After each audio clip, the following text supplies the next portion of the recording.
There's my mic. Is my game capture? Oh, whoops! I forgot to change my game capture. There we go. Okay. Well, did we go past? Oh, I don't think we did. No, actually, does it auto say? I don't know. Well, anyway. Wait, does it? Wait, hold on. Let me double check. Oh yeah, I think it's past beyond that. Yeah. Yes, previously, well, we went through the tutorial trial, and we thought we were going against an incompetent prosecutor, but it turns out he was actually a giga-chan of a retired prosecutor, because he was just playing us the whole time. He was just secretly testing our capabilities and subtly guiding us through the trial.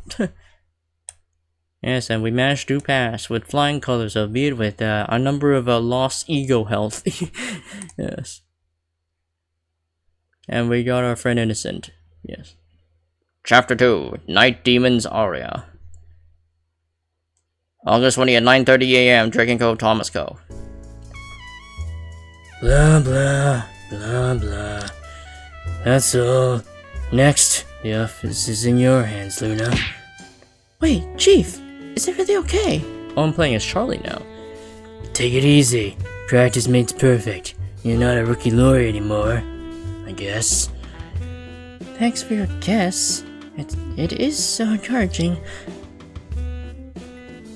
By the way, you haven't submitted the summary report for the last case yet, have you? I'll go write it right now. Well, still sloppy as before. This opening might seem a bit confusing, so let me explain it properly. As you can see, this office is exactly where I manage Drake and Thomas Co. While the head of the law firm is often called Director, people here are used to calling me Chief. Of course, there are more lawyers besides us two, but most are our partners. Most of the business is not in my charge. I seldom show up unless a big case occurs. Perhaps it's because of the heat there's a significant drop in clients lately, but it's a perfect chance to train the rookies. By the way, not long after helping Luna complete the first case in her career, our office received another commission. Based on the address, it seems that the incident occurred in a remote little village. For a case in such a distant area, Luna alone can handle it if we must take it. After all, she's so passionate and energetic. But I decided to go in person because the defendant in this case happens to be the son of my father's longtime friend. Well, this kind of case is not exciting. Perhaps another easy win? Luna, finish the report later. Come here for a moment. Yes? What needs to be told is told. Anyway, take care of our office while I'm away. I'll arrange some extra meal allowances as your reward. Wow, so leave me in charge of some perks after all. Don't worry, Chief. With me around, the office will be just fine. Hey, how quickly your attitude has changed.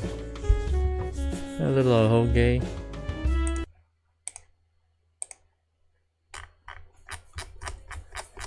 Okay.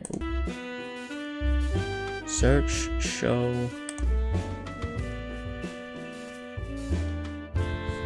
What's the key again? It's a tab? For the control button. Chief, actually, there's something I've been curious about. What is it? I can't help but feel our office's name is a bit weird. Why is there a Thomas? Well, that's a long story. In short, it takes the Thomas from the former chief's name and combines it with my Drake. Initially it was called the Thomas and Drake Co. After the former chief passed away, and I took over, the name got reversed. So if one day you step down and I become chief, our office will be called Ray and Drake and Thomas Co? Probably. I feel like that name is even weirder. And where do you get the confidence that you'll become chief in the future? Chief, this new commission seems to be a murder case again, and it's in such a remote place. Right. The client is a college student, accused of killing a foreigner at a cliff named Nightfall Valley. Huh? Why would a foreigner go to such a distant place? Is he one of those backpackers from overseas? I'm not sure. I have to investigate the specific details on the site. Therefore, while I'm away, you are in charge of the office, Luna. No problem. Whatever the case, murder, divorce, dividing assets, or child custody battles, I can handle them all. I'm relieved to hear that. Yes, I'll make sure all clients leave with tears. What? Oops. I'm saying I will make sure their opponents will leave with tears. Well, I'd rather pray that no clients will come while I'm away. By the way, if I remember correctly, the place you're going is called Lemon Village, right? Yes, the village is in a valley. I had to take the train and then a bus. Just thinking about it makes my back ache already. It sounds like you're 60 years old. But if it wasn't for the office, I wanted to go with you. Seems like the village is quite famous. Really? How come I haven't heard of it? You'll never go out, so you never know what happens on the outside.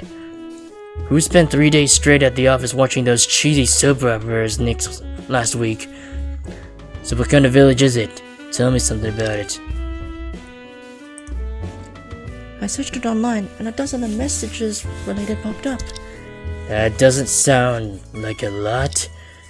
It's not a top tourist attraction, so having this many is actually quite impressive. Besides, I saw several seasoned backpackers mentioning the village, describing the scenery as otherworldly. I remember the village is situated in Nightfall Valley, with Evernight River winding around it. There seems to be full of natural landscapes that distinguish from those urbanized and bustling tourist spots. With urbanization moving so quickly, it really is becoming harder to find places like this. Plus, those backpackers say the village has some mysterious rules, but it's not clear what they are exactly. Mysterious rules? It wouldn't be something like men must shave their stubble and dance in grass skirts, right?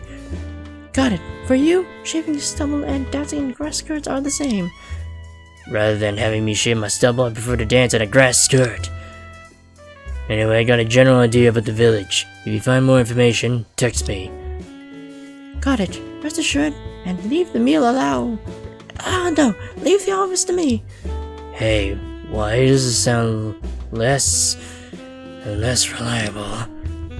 I'm ready to go. Remember to clear up. And also, don't stack your snacks in the office. I won't. So the crime took place in a remote village. I expect that such a paradise can't escape from being polluted by the worldly grudges and killings. Hope it won't be too complicated. The delivery guy's carrying a huge box going towards our office just now.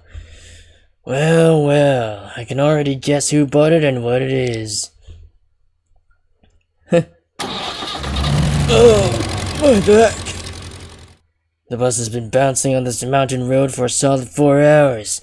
Why did I even take on this case? Anyway, let me check out the scene first. August 20th, 4:12 p.m., entrance of Lemon Village. The sign is quite conspicuous. Looks like this is Lemon Village. No wonder it's a secluded mountain village. The air is quite refreshing. Almost makes me want to shout out loud. 蓝蓝的天空，清清的湖水，哦喂。咦，这位叔叔也是客人吗？ Huh? Who are you? 这位叔叔，以前没见过你呢。叔叔也是来我们村子旅游的客人吗？ What a lovely girl. Looks at least 15 or 16. You don't have to call me respected, sir. 我不是游客，我是来这里调查案子的。原来叔叔是警察呀，可是你没有穿警服呢。你就是书上说的便衣警察吗？不，我不是警察，我是一名律师。律师？好像在知青大哥的游戏机上看到过。Is that a reference to Ace Attorney? Probably. 是不是那种不停地拍桌子看眼睛，然后指着对面大喊“压力”的人呢？ Yeah, that's an Ace Attorney reference. Which country's lawyers like this? 在这个国家的法庭里，拍桌子太多是会被罚款的，大喊大叫也不是什么好习惯。哼，说起来，这位小姑娘，该怎么称呼你呢？对呢，我都忘了告诉叔叔名字了。我叫茶红叶，叔叔叫我红叶就好啦。Annie Lemon. Do all the villagers here share the surname Lemon? It's quite an unusual one. 在下名叫龙秋风。还有，能别喊我叔叔了吗？我才31岁呀。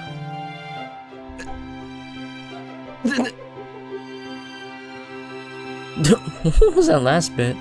啊？真的吗？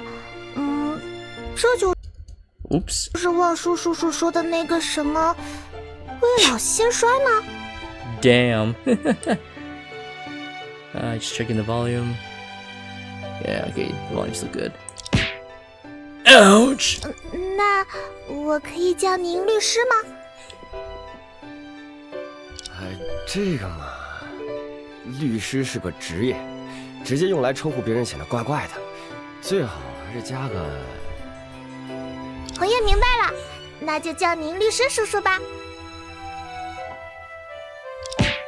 That sounds even weirder. Anyway, she seems to be a villager here. I better ask her some questions.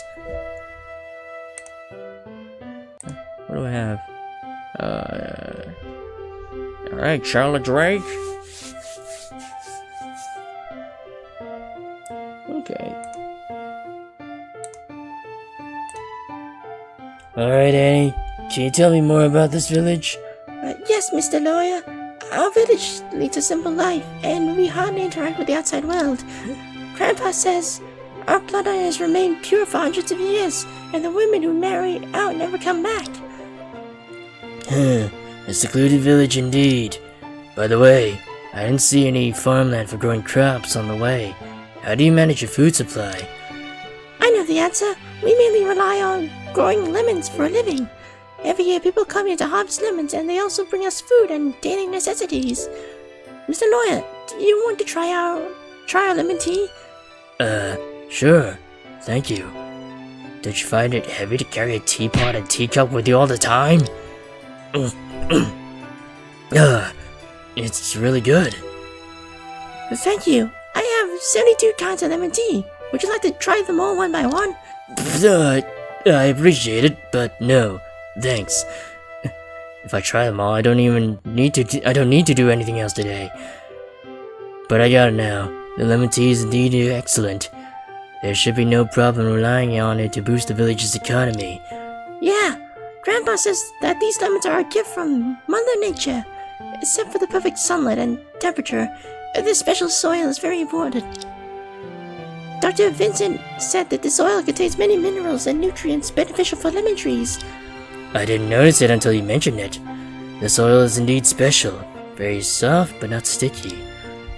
Yes, besides, within the village and the surrounding farmland, such soil only exists in the cliff of the Nightfall Valley.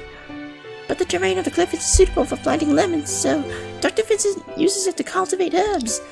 I see. Only the surrounding area of the village and the cliff have this special soil. Wait, Cliff of the Nightfall Valley? Annie, how many cliffs are there in this Nightfall Valley?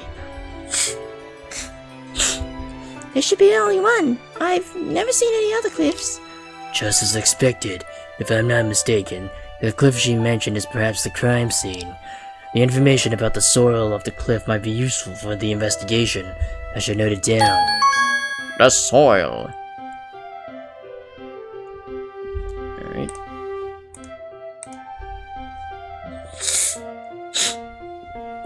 Yeah, it's similar to the village. Yeah. By the way, Mr. Lawyer, how long do you plan to stay in our village?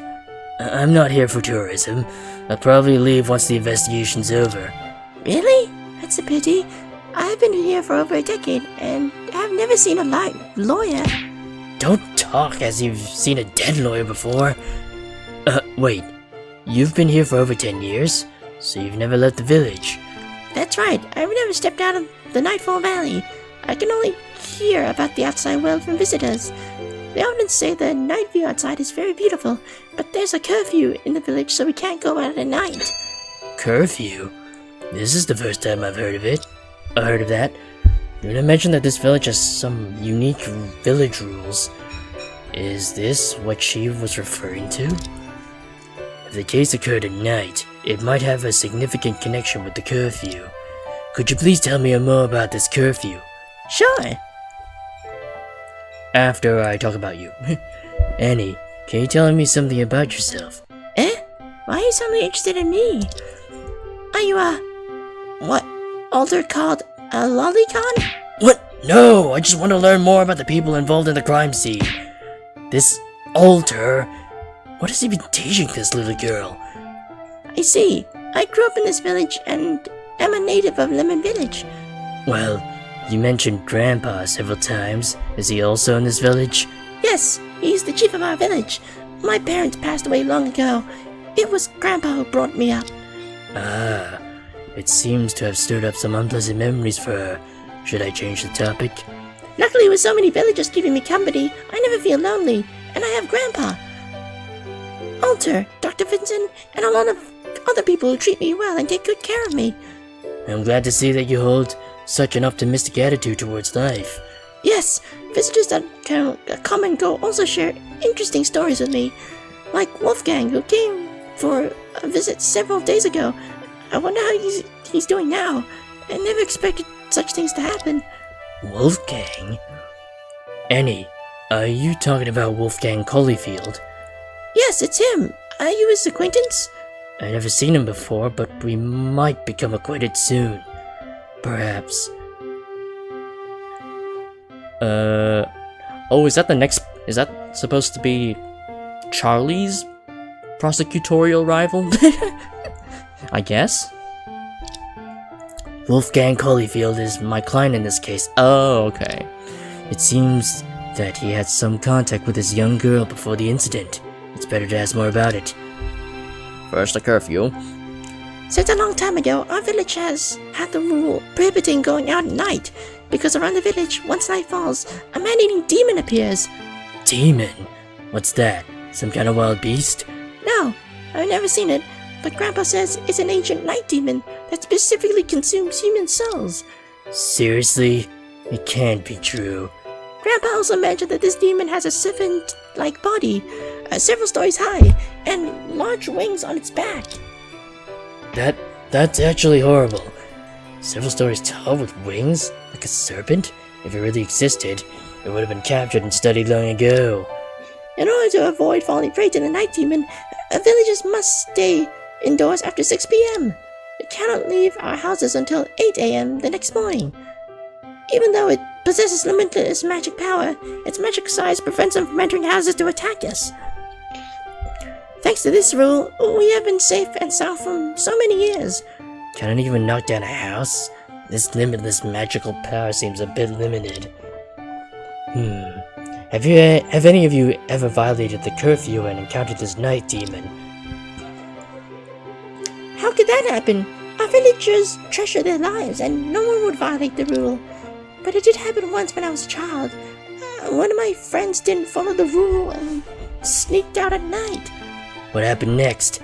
He hadn't left the village when the adults in the village discovered him, and he got a good spanking for it. His howling was heard throughout the village, and they say he had to stay in bed for several days before he could walk again. Well, that sounds really harsh. Hearing this, even my butt tensed up.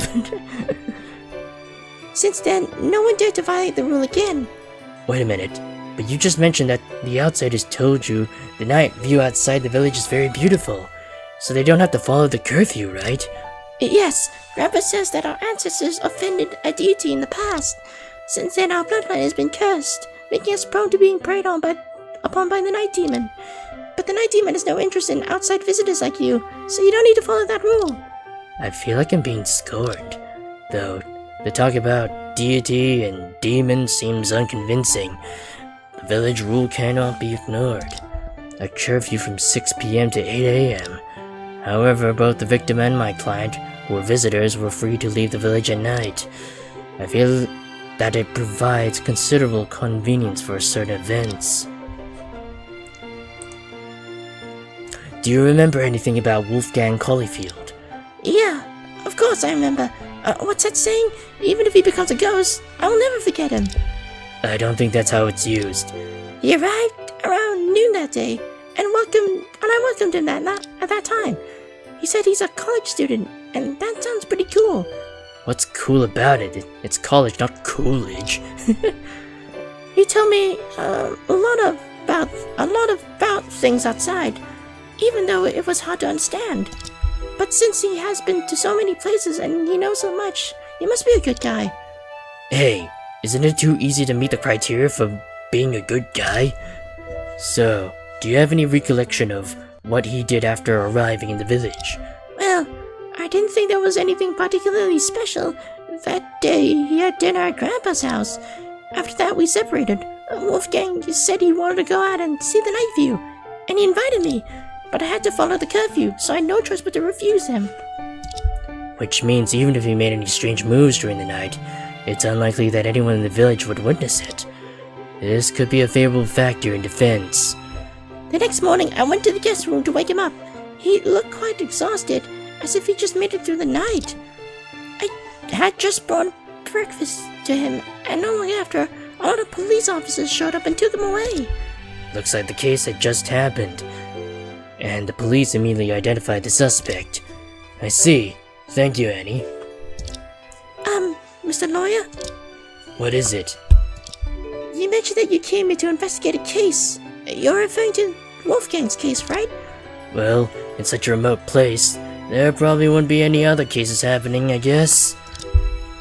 Although I haven't known him for long, I feel like he's not the kind of person who would do something like that. But please, you must save him. I understand. Even if you didn't say it, I would still do the same. I'll put in an effort for both of us. That's great. I will treat you to the best lemon tea. It's getting late. Grandpa needs his medicine. I'll head back for now. Goodbye, Mr. Lawyer. This little girl seems to like my client very much. Seems like this Wolfgang Caulfield is probably a friendly and easygoing guy. After chatting with Annie, I finally gathered some useful information for the case. To be fully geared up for tomorrow's trial, I can't relax on today's investigation. Go check out somewhere else. Is that a camera? A conspicuous sign. The village doesn't look secluded at all. Huh? That black thing. Is it a camera? Seems like this village is more modern than I thought. That's a bit surprising. I have a weird feeling. If the camera is working, there'll be some important evidence for sure. Oh, okay, I see. It's been ages since I've seen green hills like these. I grew up in the countryside, so it's familiar to me. And that song, I used to sing all the time. How'd it go again? Let me think. Something like... She'll be coming round the mountain when she comes. She'll be coming round the mountain when she comes. Ugh, too embarrassing. Even my own singing makes me feel sick. That's just too much. Damn, quite a bit of modern references. Oops, clicked out.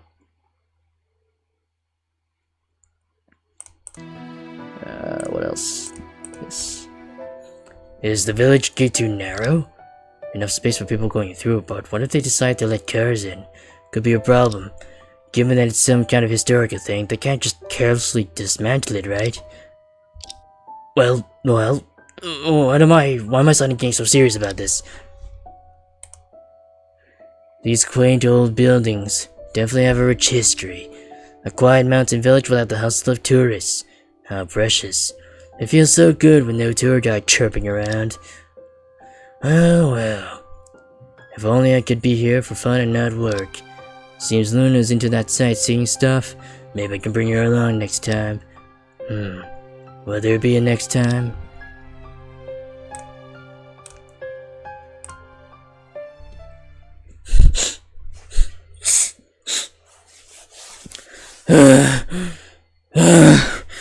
It's been long since I walked a mountain road. Without the modern conveniences, even investigating a case feels like risking my life. This place should be the Holy Cliff, and Nightfall Valley. If my memory serves me right, the victim of this case fell to his death at this location in the early morning. 车前子，错， Semen plantagenous? Well, that's quite the name. "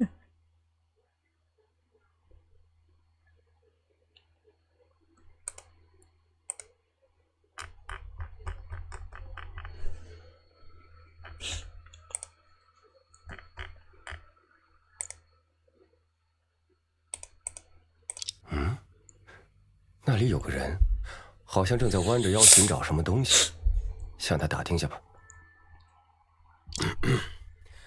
这位先生，请问，律师，你怎么知道？因为你鬼鬼祟祟，我哪有鬼鬼祟祟？ I'm breathless, not suspicious. And why does the suspicious ones must be lawyers? 这位先生，您是查家村的村民吗？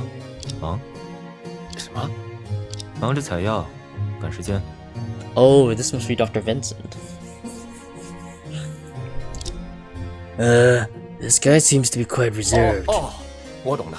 我赶时间是因为宵禁的，但我有点问题想和你咨询。为了不耽误你采药，可以说的简短一些。可 As the saying goes, different strokes for different folks. His attitude is totally different from Annie's. I have a subtle feeling that if the questions are off track, I'm bound to hit a lot of snags. 首先自我介绍一下，我叫龙秋风，是田牧阳的律师。查望书，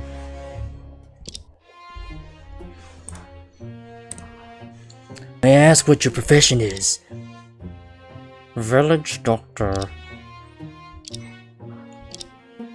That's all? Brief, as you said. Yes. But I hope your answer could have a bit more details. The doctor in Lemon Village, the only one. What kind of detail is this? As expected, I hit a snag right away. Anyway, I'll try to be more specific. So, as the village's only doctor, what are your responsibilities? Similar to a quarter clinic. To be more specific, Physical examinations, routine treatments. Most cases involve headaches, fevers, or minor injuries. There are also medium-sized surgeries like bone setting, tumor removal, or laparoscopy. If there's equipment, I can handle it. what? It's even possible for most town hospitals to do these surgeries, and this village doctor can do them alone? Sorry, just out of curiosity, where did you learn these therapeutic techniques? I once went outside the village for study, and worked at the Heinz Hospital in Europe for several years. Heinz Hospital, one of the top medical institutions in the world? I heard that doctors there make more in a month than most white-collar workers do in a year. Sort of. Savings from those years bought more medical equipment for the village. I resigned and returned home when the time came. Giving up such a good job opportunity, don't you feel regretful? Money and fame are external. Protecting the health of the villagers here is my only ideal. I see. My apologies. This village truly lives up to its reputation as a hidden paradise. It's rare to find someone with such integrity. If no other questions, I'll continue gathering herbs. I need to finish before the curfew. Actually I have. Sorry for taking up your precious time. Since he has received higher education and worked abroad, he probably wouldn't believe in the legends about the night demon consuming human souls. Just checking the sound, double checking. Hold on, let me check my stream settings just to make sure, because my stream did recently just got updated. Okay, yeah, okay, OBS is working fine. Asking him about the curfew might yield some useful information. I just learned that there's a curfew in this village. Could you tell me the reason behind it? The curfew rule dates back hundreds of years and has been observed until now. Though its origins is unknown, its original purpose should be to protect the villagers. Protect the villagers? Do you also believe in the so-called night demon coming out at night to eat people? Mr. Lawyer? I don't know your background, but please refrain from speaking disrespectfully about Lord Night Demon. What? Even you believe in the existence of this mysterious creature? Though I haven't seen its true form, the curfew rule has its own significance. After all, the mountainous terrain is steep, and there are many wild beasts in the forest. Going out at night does no good to us. Is that so? He seems to intentionally avoid the topic of the night demon, and instead analyze the rationality of the curfew. What on earth is this mysterious creature? I need more information. If you plan to stay in the village overnight, I advise you not to go out at night, or you may end up like the foreign gentleman, falling into the valley. See, it seems you are quite familiar with this case. Although I don't want to be too involved in the case, I was the one who discovered the body. What? Please tell me more about it. Next, I need you to recall the situation when you discovered the body. I hope it won't make you uncomfortable. It's fine. I have seen countless bodies during work, and one more doesn't make a difference. Out of nowhere, a shiver ran down my back. First, do you know the victim? He came to the village a few days before the incident. An Italian named Elio Giordano. I didn't know him. You didn't know him, but could accurately state his nationality and name. Usually we don't have many visitors, let alone foreign ones. That's why I remember his name. As for the nationality, I've seen many people from various countries when working abroad. I'm sure his behavior was very Italian. I can't distinguish Italian, American, or French people if you've lined them up in front of me. So, do you know what he did these past few days? He seemed gloomy, and I had no contact with him, except greetings. On the day of the incident, early in the morning, Alter and I were gathering herbs when we found him lying under this cliff. So we reported it to the police. Even though we knew his chance of survival was slim, we still called an ambulance. Why did you feel that his chance was slim? The cliff is over 10 meters high. That's pretty much a death drop. The chance of survival after a fall is very low. Why did you assume he fell? Couldn't he have taken another path down? If that were possible, I would have rushed down to rescue him. Unluckily, the cliff is only a dozen meters from the ground. Walking down to the bottom from here takes at least 10 hours. 10 hours? How can I investigate down there today? So at the moment I saw him, I thought he had fallen to his death. I see. So you were the first to discover the body. Yes, Alter was too. We were gathering herbs together. Alter is... By the way, I've heard of this name a few times from Annie. He's probably still sleeping at home. It is afternoon now, isn't it? Well, I'll go find this Alter later. Evening is approaching. Let's end this conversation. Okay, thank you for your cooperation. Oh, by the way, if I want to go down to the valley for a look, is that 10-hour route my only option? You can always jump down.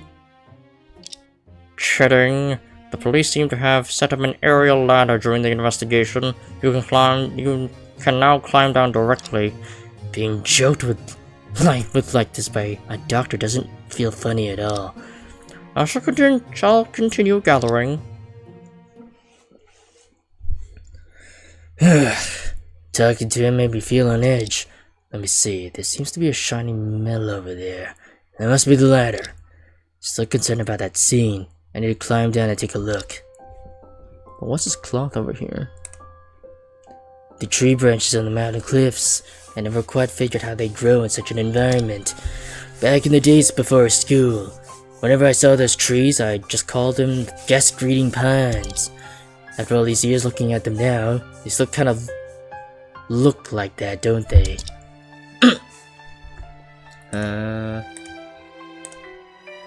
The clear sky, free from any haze. It's almost hard to believe, yet it's right here in front of me.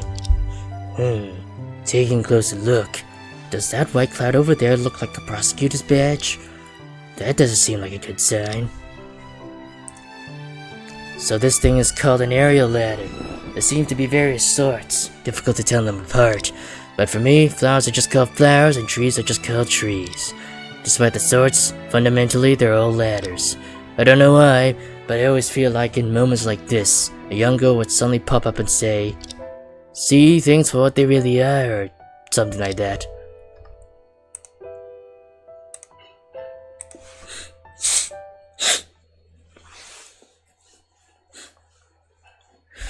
Well, this ladder is at least 15 meters high. It's really going to be the end of me. If only I brought Luna along. I remember she really enjoys being up high. Just finished bumping on the mountain road and now there's a ladder to climb. This investigation is full of challenges. This is the bottom of the cliff. The atmosphere here does feel like a crime scene.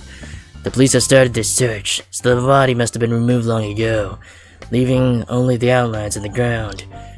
Alright, before it gets dark, I need to hurry to investigate and collect evidence. 哎，你是不是那个？ 喂， Oh, 那个形迹可疑的人，这里禁止闲逛视野，违者严惩视野。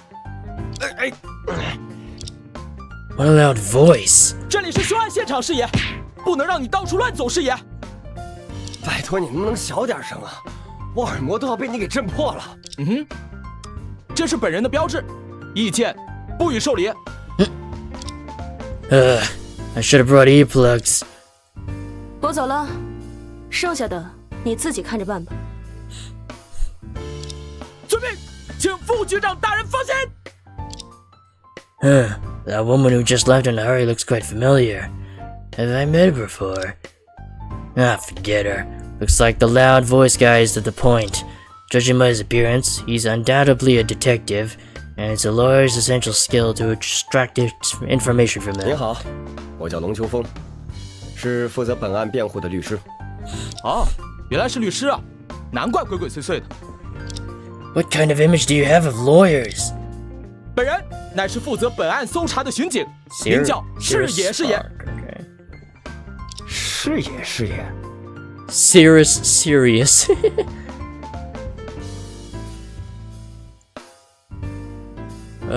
What voice do I give you? What voice do I give you?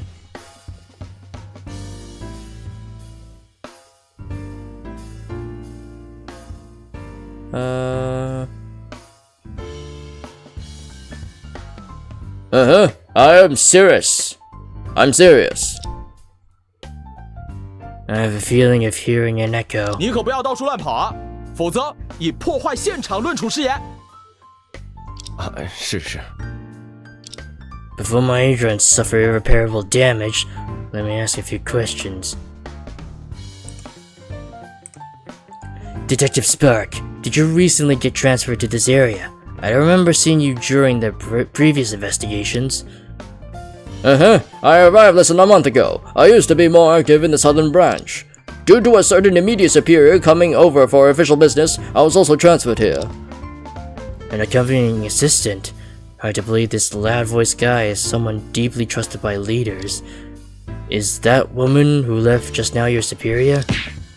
Are you kidding? How can you casually call Deputy Director that woman? I didn't know her title. I can't call her that person either, can I? Deputy Director usually handles international major cases. She usually works at the headquarters. The reason she took the time to come over for an inspection was that she encountered a death case shortly after arriving. Inspection? It didn't seem like she didn't really inspect anything and just left. That was because for small cases like this happening in a mountain village, I'm more than enough to handle. I'm serious. Speak loud against wrong, act swift and be strong. That's my life motto. I'm serious. I'll be right back.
Alright, I'm back. Yes, I understand. Don't have to roar with every sentence. Although I'm a bit concerned about that deputy director. She seems to be unrelated to this case. If there really was a so-called international major case one day, I might eventually have to deal with her. For now, it's better to ask something else. Detective Spark, can you tell me something about the case? Well, since you're the lawyer of the suspect, a little bit of disclosure is fine. We received a report early on the day of the incident. It said a body was found at the cliff bottom of Lemon Village. I'm serious. We rushed to the scene and conducted an urgent search. During the search, we found some important information. I'm serious. Important information?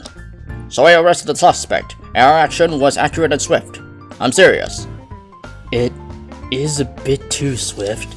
I always prefer a quick victory in my cases. Unluckily, I can't just hold a trial on the spot to announce the judgment. Hey, are you planning to build a court in the wilderness?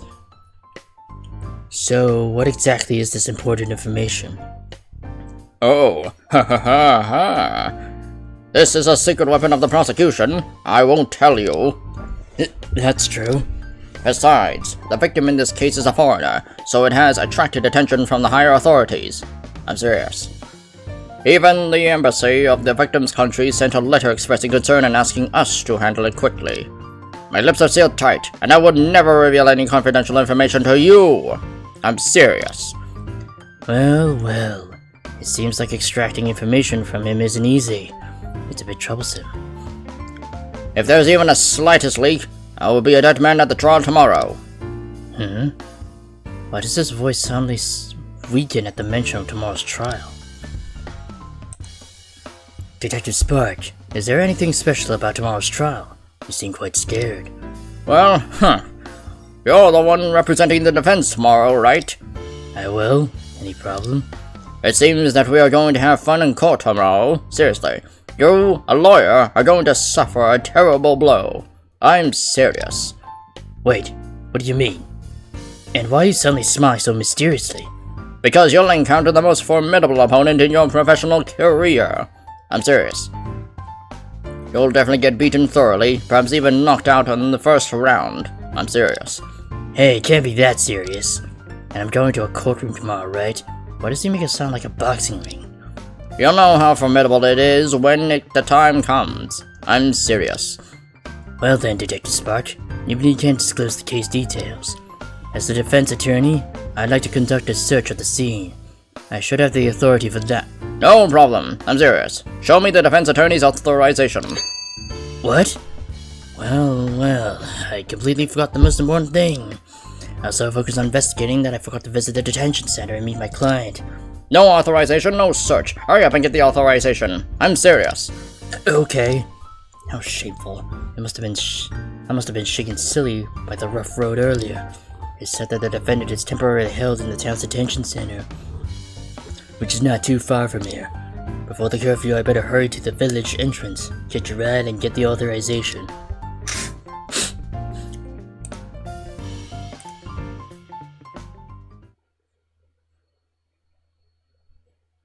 August 20th, 4:35 p.m., entrance of Lemon Village. It's almost 5 o'clock. I need to hurry back before the curfew. Looks like I have to run. 跟警察说了那么多话，也真是够累的，还是出来溜溜放松一下筋骨。Oh no, there's someone in front. I can't stop. Move aside, buddy. 你的小狗快闪开！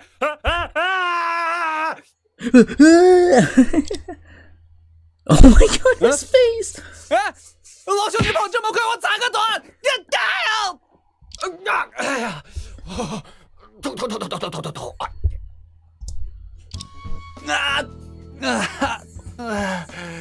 哎呦，疼死我了！老哥，你怎么能跑这么猛啊？ He's got a Nintendo Switch. 抱歉，没有哪里受伤吧？二次元的男主都是大清早在街头拐角撞到叼着面包片的迷糊少女，三次元的男主就是大傍晚在村口散步撞到猥琐大叔吧？老天不公啊！ Hey, what's this weird guy mumbling about? And what are these blurry girl and creepy guy? Well, I guess I should apologize to him first. 哎呀，刚才真的很抱歉，有没有哪里伤到？要不要去找村医处理一下？我倒是没啥大事，只是被老哥你撞倒有点痛了。话说老哥你贵姓啊？好像没见过你。免贵姓龙，叫龙秋风，是负责本案的辩护律师。哦，就是拍桌子瞪眼睛，凌空一指，然后大喊“一个压力”的律师吧？你的律师徽章呢？就是那个像一朵金菊花的那个，让我看一眼了，我一直想看到真话。Yep, Ace Attorney reference. 冷静冷静，我们桌子拍多了是要罚款的，而且也没有什么金菊花。不过从这个似曾相识的对律师形象的定位来看，你就是红叶说的志清大哥吧？没错，我就是查志清，查家村唯一的动漫宅兼游戏宅兼技术宅。He does a JoJo pose too.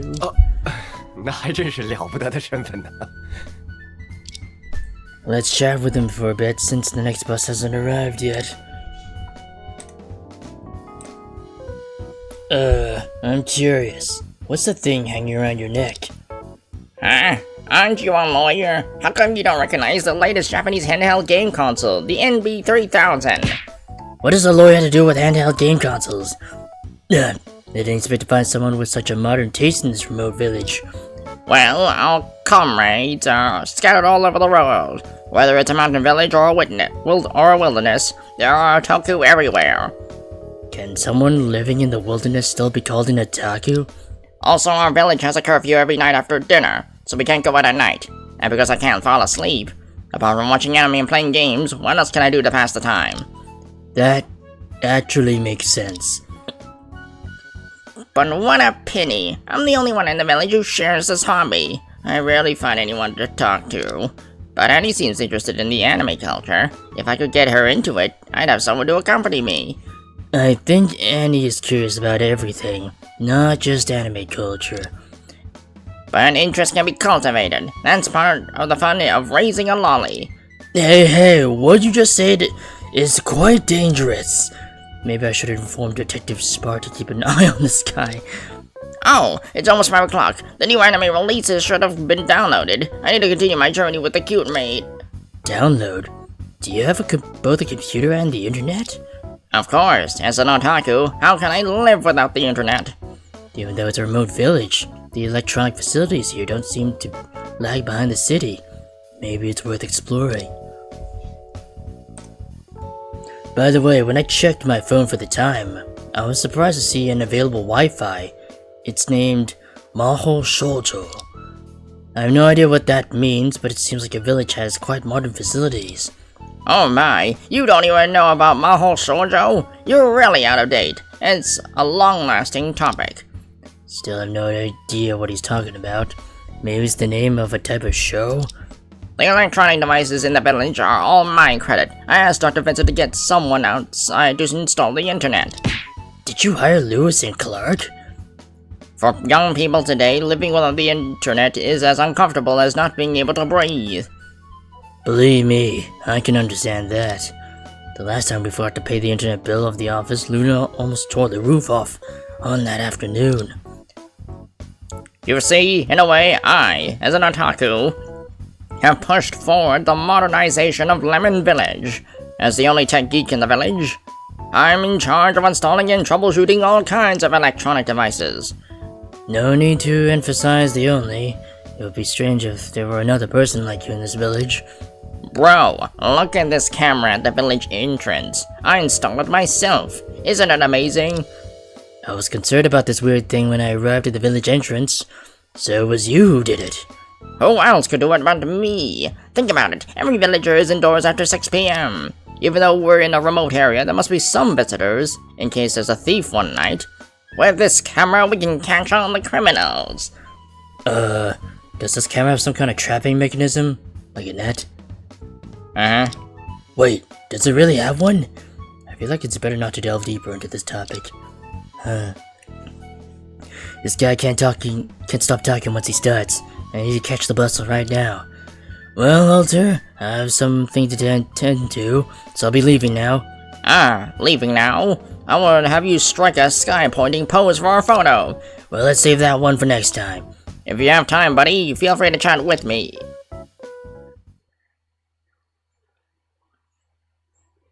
August 20th, 5:15 p.m. Detention Center Meeting Room.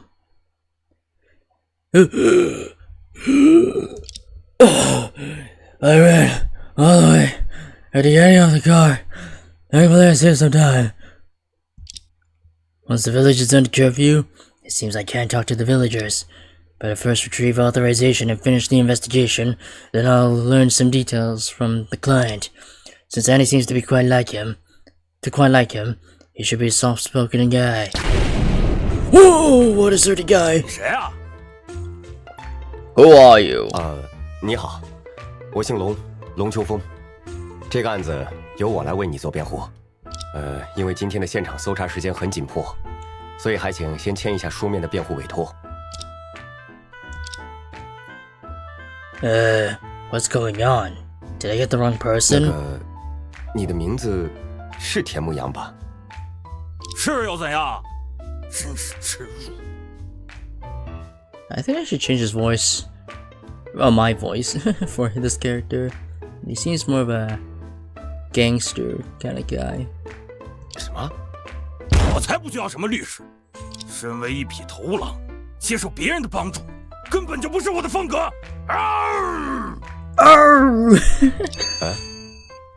有话快说，说完快走。 Hey, why is he a soft-spoken guy? Never mind. It was only my imagination after all. I have a question. When you were in Lemon Village, I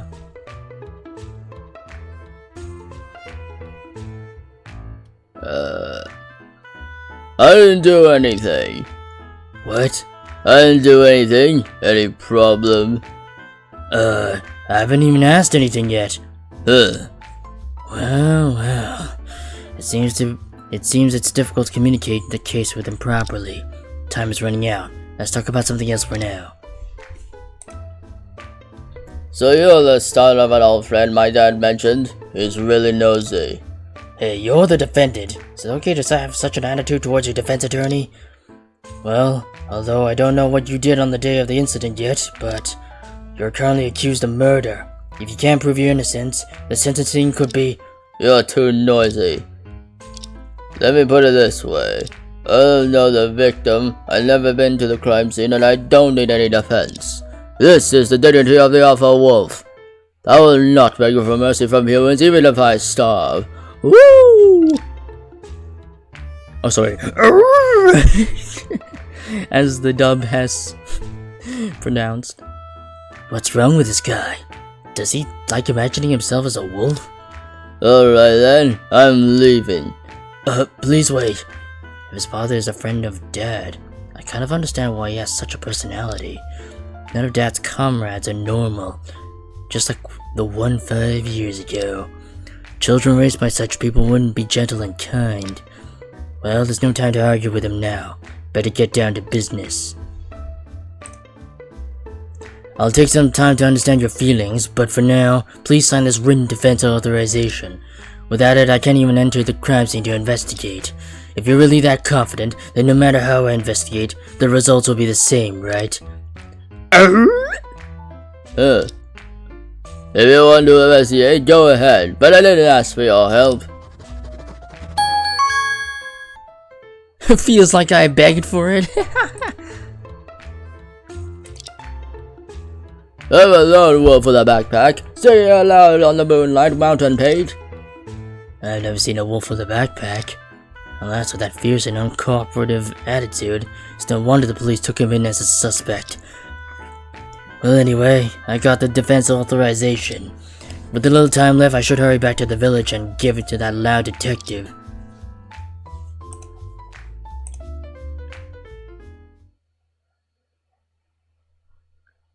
August 20th, 5:35 p.m. Entrance of Lemon Village.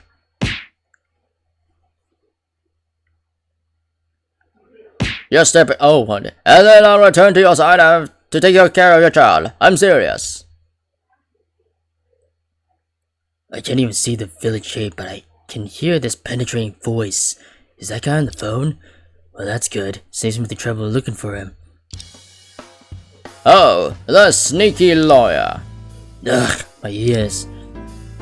This time I walked up to you openly and confidently. Where's the sneaky part? Detective Spark, what are you doing here? I'm preparing to seal the scene and return to the city. I'm serious. Do you have any business? Could you wait a moment? I still have some investigation to do. No way. You, a lawyer without authorization, are considered a bystander and can go to the scene. I'm serious. I have something to show you.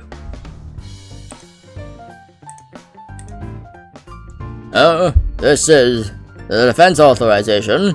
I'm serious. Yes, although the handwriting is a bit messy and disdainful. It's follow the rules. Now you can proceed with the search. I'm serious. But to avoid disturbing the villagers, you must leave before 6 p.m. Well, there's only 20 minutes left. Detective Spark, although there is a curfew in the village, I heard that outsiders like us don't have to follow it, right? No, it's not because of that. We must leave before it gets dark because there's no place to stay here now. I'm serious. Huh? Why is that? The village has only 2 guest rooms. One is occupied by the victim, the other by the defendant. Both are sealed for the case. Oh, I see. Even so, I still have to go take a look later. The mountain road is stable and driving at night is dangerous, so please head back safely after your investigation. Seriously. Yes, thank you for your concern. Although I feel that tomorrow's trial might be more dangerous for you than driving at night in the mountains. Why does he say that with such sympathy? In a word, I'll take my leave. I'm serious. Ugh, he said tomorrow's trial is more dangerous. It's not just a bluff. After all, I heard that the prosecutor in charge of this case is that person. Thinking too much now won't help. Better use the remaining time wisely. Huh? What's this? Seems like it's fell out of Detective Spark's pocket. Huh? This is a close-up photo of the crime scene. Although I never met this guy, the foreigner who died at the bottom of the cliff must be Elio Giordano, the victim of the case. I've seen this version marked with white lines before, but a real photo has more impact. Great, I was worried about the time-consuming cliff trip. Now I can visually conduct basic investigation. Next, just click on the noteworthy places to complete the investigation. Is this a military dagger? This should be a regulated weapon. I guess it's not something villagers can easily get their hands on. It could only have been brought by Wolfgang Colleyfield or the victim himself. There's no blood on the blade, and it's difficult to reach the bottom of the cliff before the police setting up the ladder. This means no one has had the chance to clean it up before the police arrived. It's likely there has no direct connection to the victim's death, but its presence here is quite suspicious.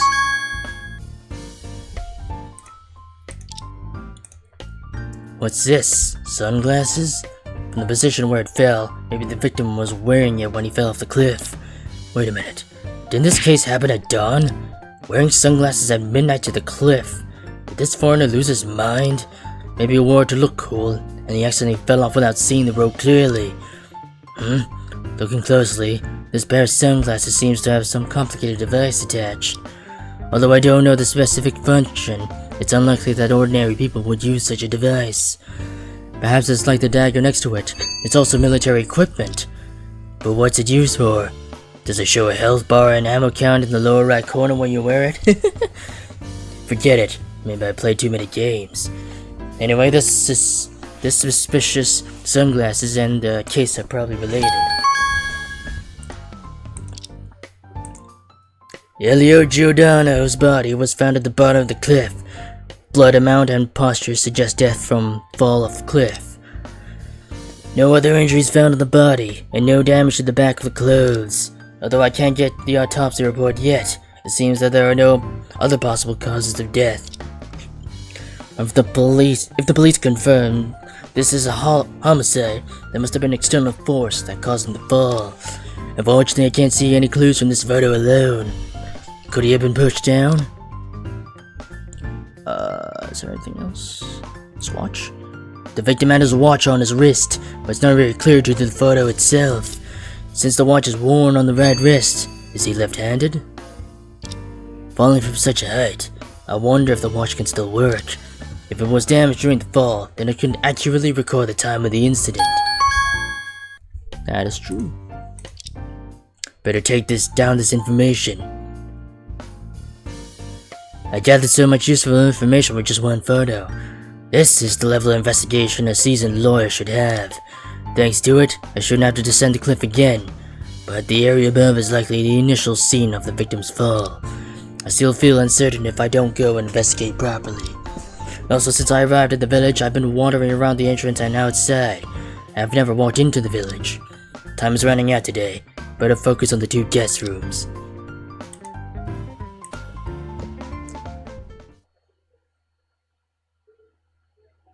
August 20th, 6:10 p.m., Square of Lemon Village. This old world village with wooden cottages is surrounded by blue skies, white clouds, green mountains, and clear waters. If no rush for case investigation, I would really love to experience the farmhouse here. Oh, I think this is Alter. After dinner, will a glass-wearing maid girl suddenly appear when I step outside? Hey bro, you're still here. Is it an illusion? There's a subtle sense of loss in his words. Alter Lemon, right? Good evening. My investigation isn't over yet. Okay, take your time. It's about 6 p.m. I'm going back to my room. So many games to play at home. I don't want to get eaten by the night demon. Hey, wait. I assume your room is not far. May I ask you some questions? Of course, you are welcome all the time. Ask anything you want to know, because I know nothing. Well, this is indeed an opening that makes people not want to ask anymore. I want to know more about the case, so could you tell me something about it? Aha! Here we go, the so-called witness interrogation. I love this part. Hey, calm down, this isn't in court. I'm just trying to gather information for the investigation. Got it! Unfortunately, I've been staying at home all these days. Except for that morning when Dr. Vincent dragged me out to collect herbs. By morning, you mean right at 8 a.m., when the curfew just ended? Yeah, Dr. Vincent said herbs with morning dew are the freshest, but due to the curfew, there's no way we can get there earlier, but we still want to get to an early show at 8 a.m. When you arrived at the cliff, did you notice anything unusual? There were some footprints on the cliff, but I thought they were from Dr. Vincent gathering herbs, so I didn't pay much attention. But when I turned around to go back to the village, I happened to glance at the bottom of the cliff. OMG! Why is he shouting so loudly? And then Dr. Vincent called the police, and you know the rest. By the way, just to be sure, have you ever seen the Night Demon? If I hadn't seen it, I would have been dead already. How could I be standing here chatting with you, bro? Hey, your generation are quite exposed to modern science. Do you really believe in such a seemingly unrealistic myth? Of course I do. When I was a child, I tried sneaking out because I didn't believe it, and then I got caught and beaten up badly. So you're the one who got beaten up that Annie mentioned.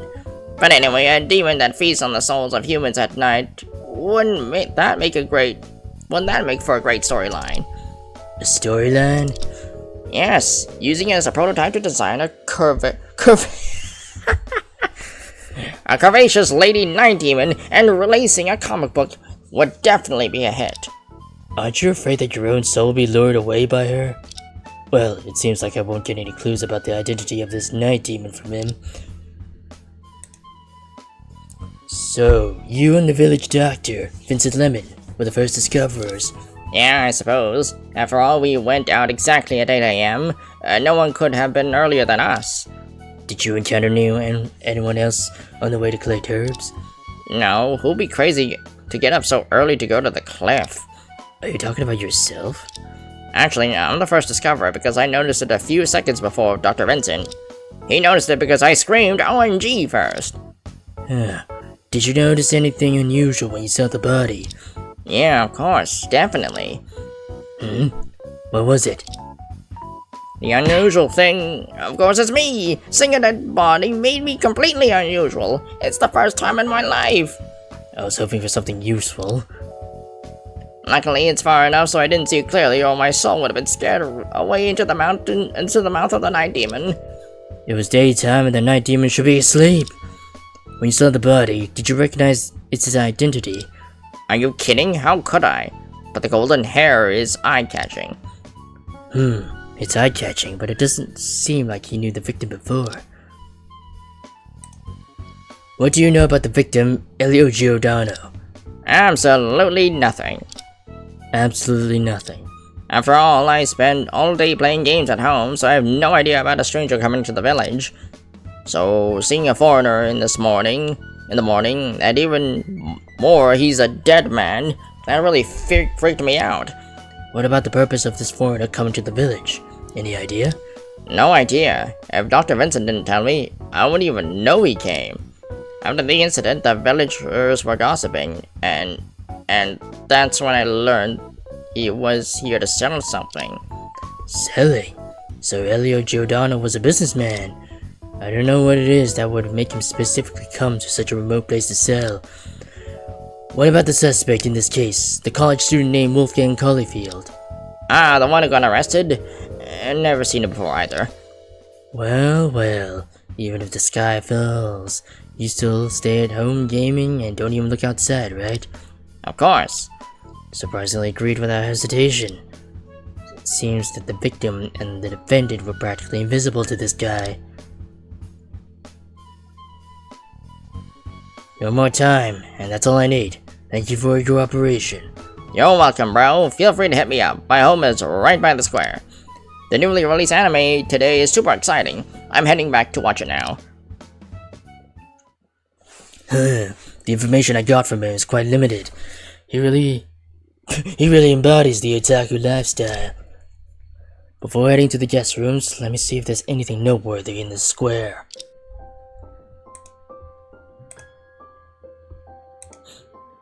Lemon Village relies on producing lemon for a living, and they probably cultivate it on a pretty large scale. Those green hills might just be covered by lemon trees, right? Can lemon trees be grown on hills? Honestly, I know little about this topic. This thing can secure the entire village's internet and wired signals, right? It's clear that all the modern devices in the village are associated with that guy. Hard to say whether it's good or bad. There's a conspicuous notice board there. Here. The village enforces a curfew. No villager can go outside from 6 PM to 8 AM. Violators face severe punishment. It's about the curfew. Even though everyone knows it, they still put up a notice emphasizing it. Seems like quite an important restriction. There's more below. In case of sudden illness during the night, please call the village doctor's phone. Is this from Vincent Lemon? What a caring doctor for the villagers. However, this somewhat cute unknown creature below. Could this be the night demon? If the night demon is like this, he might end up being brought back to office by Luna and kept as a pet. Never mind, I'll take a photo of the nose board. I've explored the square enough, and then I'll check the 2 guest rooms over there for the remaining time. Oh, don't wanna look at those 2 things? Having a clinic in such an isolated village is quite unusual. The village doctor's proficiency is remarkably rare, and perhaps even astonishing within the medical domain. Yeah, that is pretty impressive. No nurses to assist him in operations? That's pretty impressive. He's just soloing that shit. August 20th, afternoon, guest room A. Is this Elio Giordano's room? What a mess. I thought that as a businessman, he would be the type to keep everything in order. Investigate this place and leave ASAP.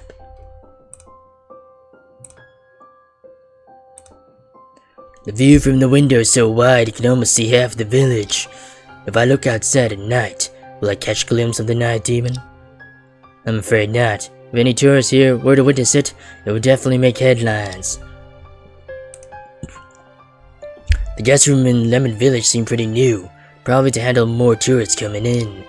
It looks like it's all made of wood, and the inside feels like a basic forest ranger's cabin. when no one else is around. Kinda feels like a bear might pop out of nowhere. It would be more fitting if we hang a hunting rifle on the wall. There are many white medicine bottles on the table, just like the ones in the suitcase, filled with ordinary white pills. In short, they don't look like a travel medication for treating a cold. This large suitcase seems to be Elio Giordano's luggage. Open it and have a look. Passport, toothbrush, spare tie. All looks like essential items for their long journey. This visa seems to be a business visa, so I suppose he wasn't just a common tourist. What's this? Medicine? There's so many identical bottles in the suitcase, but they don't look like travel medicine for a cold. The label on the medicine bottle doesn't provide any information about its effect, just a code-like text. CUR687.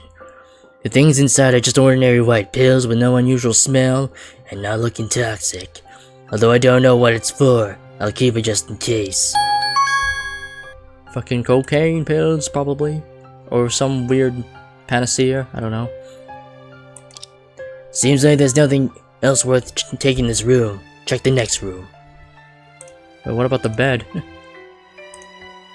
The bedding has remained in a mess since the incident.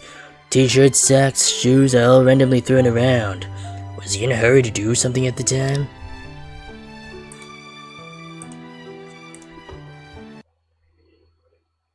August 20th, afternoon, guest room B.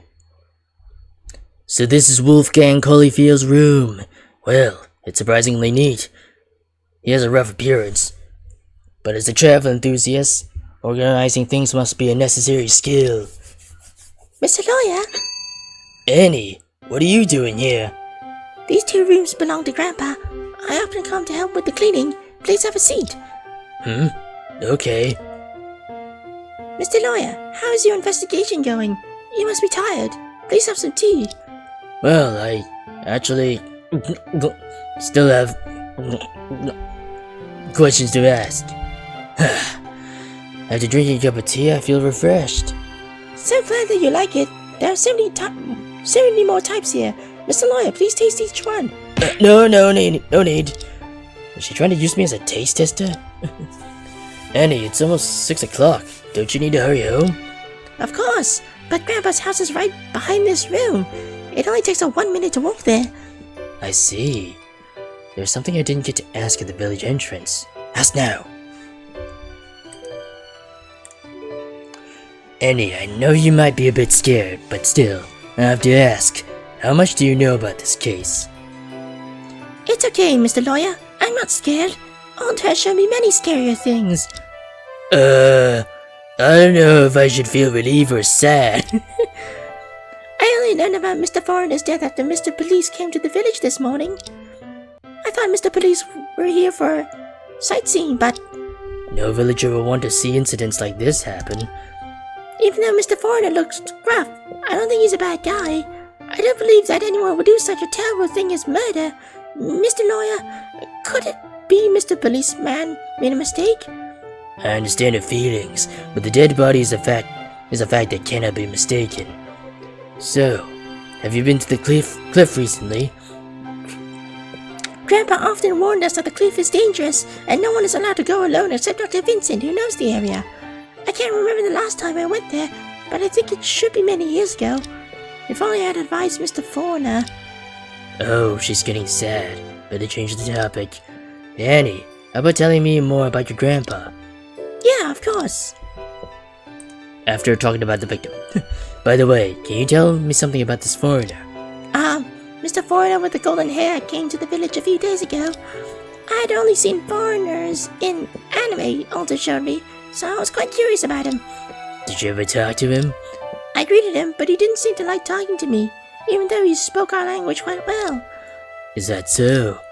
Yes, if ignored his face, I couldn't tell if he was a foreigner just by listening to him. I wonder how Elio Giordano communicated with the villagers, as it's unlikely there are any Italian experts here. I didn't expect he spoke our language so well. Probably frequently does business here. After Mr. Foreigner came to the village, he was eager to meet Grandpa, and they had a long chat. Do you remember anything specific they talked about? They were talking about grown-up stuff. Kinda hard to understand. She mentioned a lot of words that I had never heard before, like target and scepter, or something. I can't really remember. Target and scepter? I have no idea what that means. Hello, Giordano's true intentions in coming to this village seem to be the breakthrough in this case. Unfortunately, the remaining time today is not enough to visit the village chief and ask more questions. What a pity. Your grandpa's the chief of this village, right? What's his name? Yes, after my parents passed away, I've been living with Grandpa. But speaking of his name, what is it again? You didn't forget your own grandpa's name? Grandpa and I have always lived in this village, and everyone just calls him the village chief. We never use his name. Makes sense. Like the breakfast lady downstairs from my office. I've known her for years, but I still don't know her name. Anyway, Grandpa takes good care of me, but now that he's getting old, his legs are not as agile. So now it's my turn to take care of Grandpa. Where does the village chief usually spend his time? Grandpa has been weak and bedridden lately. If he could walk, he would have definitely come to greet you. After all, it's been long since someone as unique as you visited our village. I'll take it as a compliment. If the village chief is this weak, he probably couldn't even make it past the village entrance, let alone walk to the cliff. As I suppose, as it seems the village chief has nothing to do with the case, but I still hope to visit him when I get the chance. It's almost curfew time. I'm heading back to my room, and you should hurry back too. It's what do you mean? It's like 6:10 p.m. It's already like 10 minutes past curfew. Phew. The investigation for today is coming to an end, I suppose. Thank you, Annie. It's time to bring my investigation to a close today. Well, if you encounter the night demon on the way back, please help send my regards. I'd rather not encounter that thing. Annie returned to her room with light steps, and I'll use the last bit of time to thoroughly investigate this room.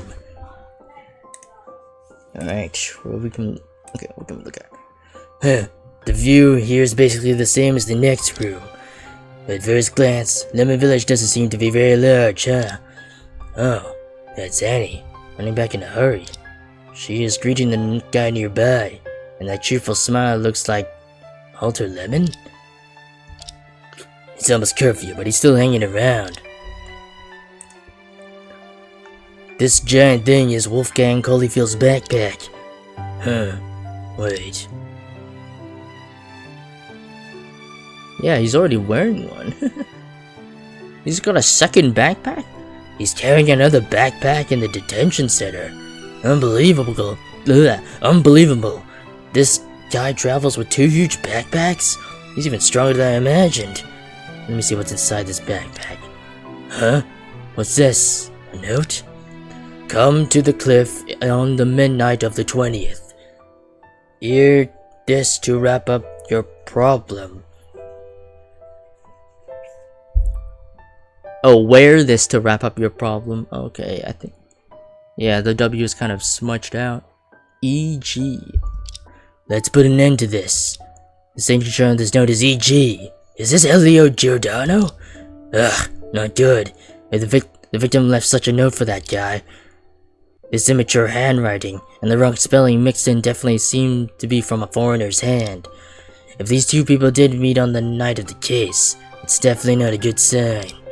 This is very troublesome evidence, placed in such an obvious place. The prosecution must have obtained it.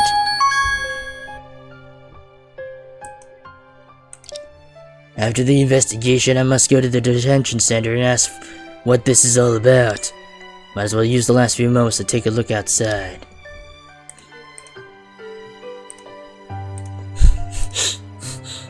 There's only a pair of gloves on the table, nothing else, very clean. The gloves are just ordinary hiking gloves. Judging from the wear and tear, seems like they were bought recently. These tour shoes should belong to Wolfgang Colleyfield. They still look quite new, but the soles have some mud on them, probably from recently walking through it. This soil type seems to be the same as the loose yet non-sticky soil on the village entrance. This is not evidence I could use, but it might provide significant assistance for the prosecution. Ugh. What on earth did that guy do? This bed is quite neat. Is it the basic manner of a backpacker? Just from the room, these two people are like night and day.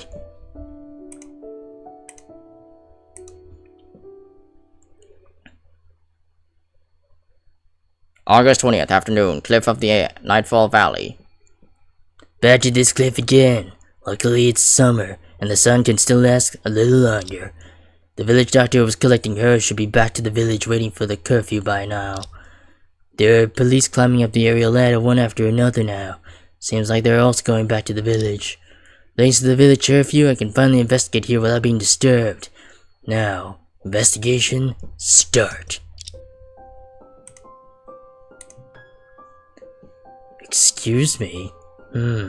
What is that black thing? Tch, hanging in such a place. Well, as a meticulous lawyer, I better go and fetch it. My back!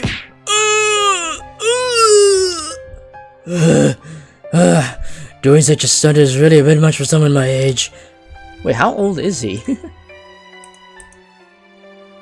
He's only 31!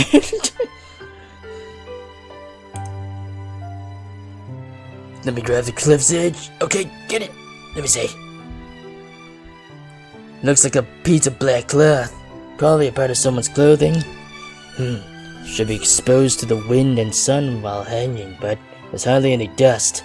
Must have been hung recently. It was there in the branch just a moment ago, indicating that the police haven't discovered it yet, even though it was just hanging right there in front of everyone to see. Excellent. This is extremely beneficial for the defense. However, I haven't seen anyone wearing this kind of clothing on my way here, let alone signs of being torn. Well, maybe it's a function that can only be revealed in court. Oh, is that everything? It's just the one cloth piece, okay. It's already past 6 p.m. Because it's summer, the sky isn't as dark as I imagined. However, the street that was bustling with a few villagers just a few minutes ago has now become completely empty. Whether due to fear of the night demon, respect for the village's chief authority, or a commitment to the following the rule, the curfew is indeed an unbreakable restriction for the villagers in this small village. Well, today's investigation can only come to a temporary conclusion, but there's something I must figure out. I should still be able to catch the last bus. Let's go. August 20th, 6:45 p.m., Detention Center. You again. As rude as ever. The investigation in the village is over, but I still have some questions for you. I bet you can't investigate any further. It's so late, and any of the villagers should be home by now. Well, he's quite aware of the curfew. The yard said dinner is at 7 p.m., so spit it out quickly, and don't delay the hunt.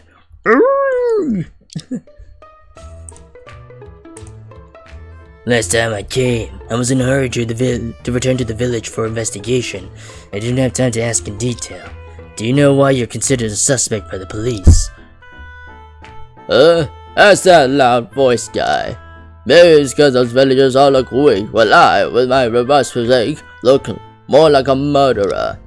The police wouldn't arrest someone on such flimsy grounds, although his appearance does give off a slightly more dangerous vibe than any villager. I'll ask again, did you really have no contact with the victim, Elio Giordano? Of course. As a backpacker college student, why would I have anything to do with that hypocritical yellow-haired foreigner? Hypocritical?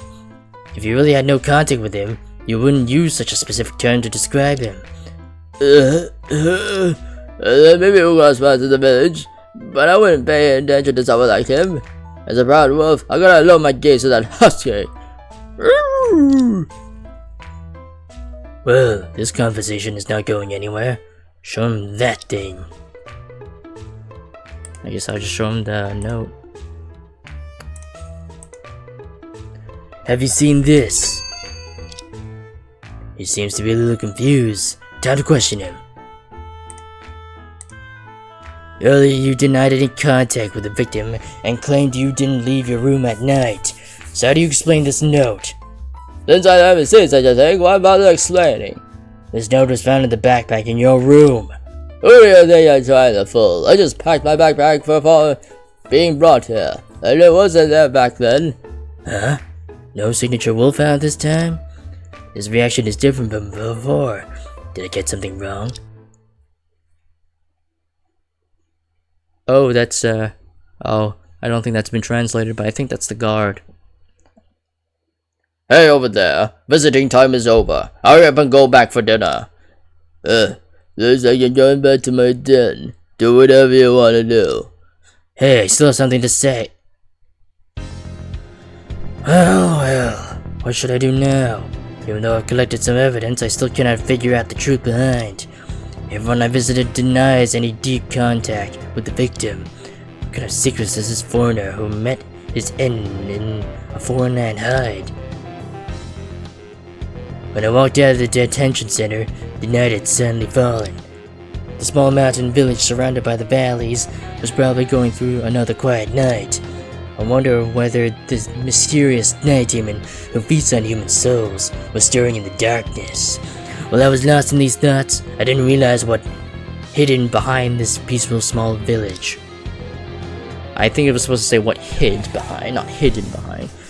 Or it should have said what is hidden behind, so there's still some proper grammar and spelling needed to be done for the game's writing.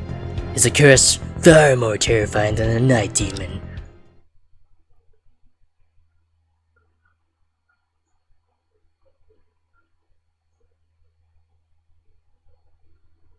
August 21st, 9:15 a.m. Defendant lobby number 3. Okay.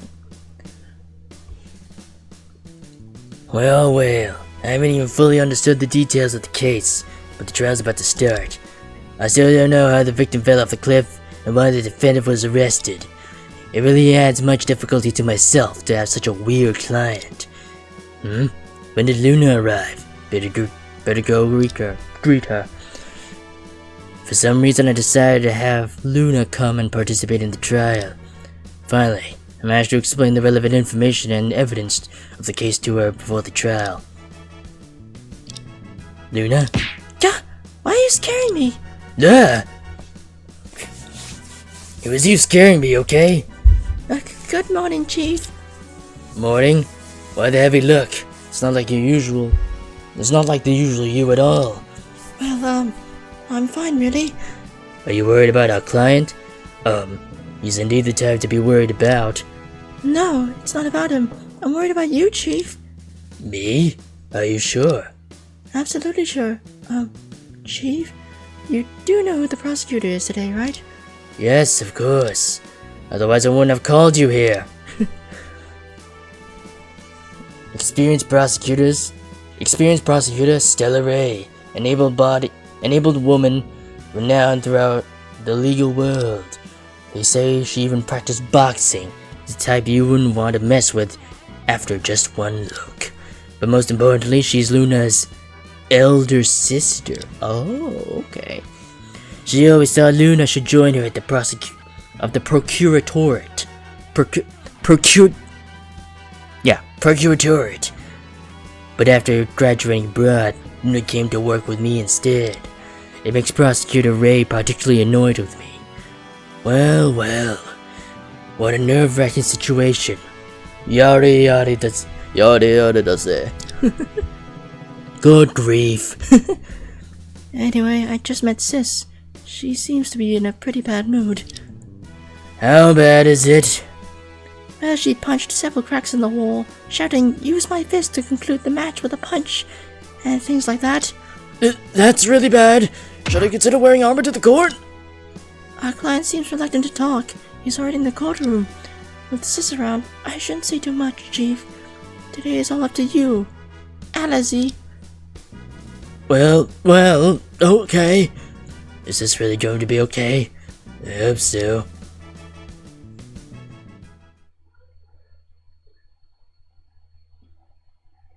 August 21st, 9:30 a.m. District Court, Courtroom number 3.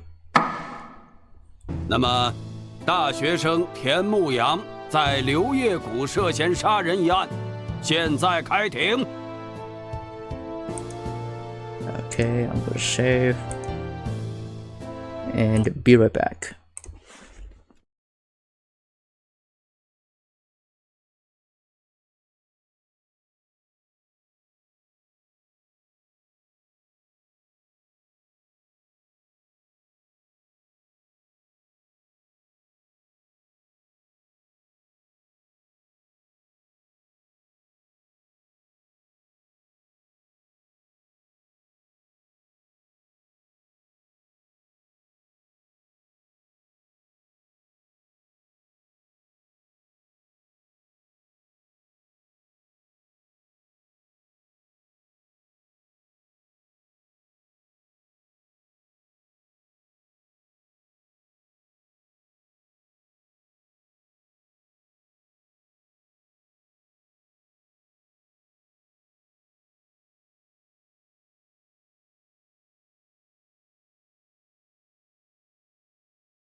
Okay, I'm back.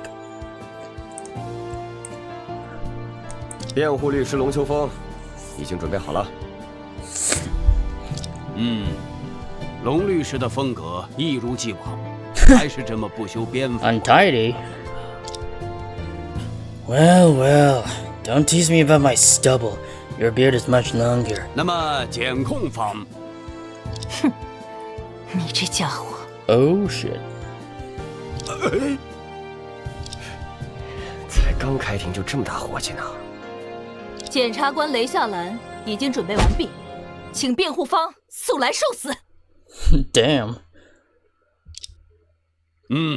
有请辩护方速来收。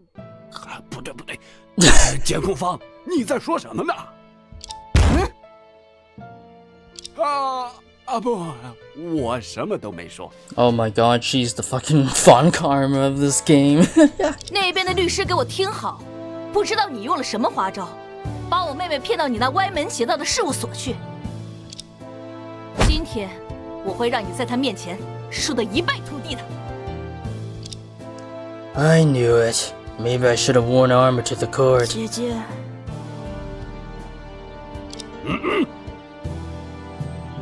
如果律检双方有任何私人恩怨，请放到庭审后去解决。既然双方已经准备完毕，就请检方赶快开始开庭陈述吧。我是说，请您 At your own 开 pace. 始 Oh my 开 god. 庭陈述吧。 Oh my god, she really is the Bond karma of this game. Hey, the judge is giving in to her too quickly. 这个案子很简单，开庭陈述不过是些形式，起诉书上写的明明白白，不说也罢。是。至于案情说明，还是交给查案的刑警比较有效率。 The detective in charge. Is that detective with that loud mouth I met yesterday? 姓氏的，出来。 Cyrus. Oh, I think it's supposed to be Cyrus, not Cyrus. Oh, I didn't voice her this time. What voice do I give her? Witness, state your name and occupation. I am detective in charge of this case. Name's Sirius Spark. You can call me Sirius. I'm serious. As expected, it still feels like hearing an echo. I transitioned from a military doctor to the criminal investigation department. My experience is often beneficial in cases. Within the department, I'm often referred to as the rising star. I'm serious. If you keep rambling, I'll punch your head into the wall. Whoa, no, I dare not. I'm serious. Luna, I mean it. Next time I meet your sister, I'll wear armor to court. Chief, I mean it too. Your armor will be punched through my sister's fist. In a word, I'll explain the case now. The victim is Elio Giordano, an Italian businessman. He worked for a major pharmaceutical company as per the investigation. Worked for a major pharmaceutical company. That's the first time I've heard of it. The crime occurred in Nightfall Valley. Defendant Wolfgang Holyfield is a sophomore student at Public University, was traveling in the vicinity during the incident. Really? A college student killed an Italian in a distant valley? It does sound strange, so I conducted a thorough investigation. I'm serious.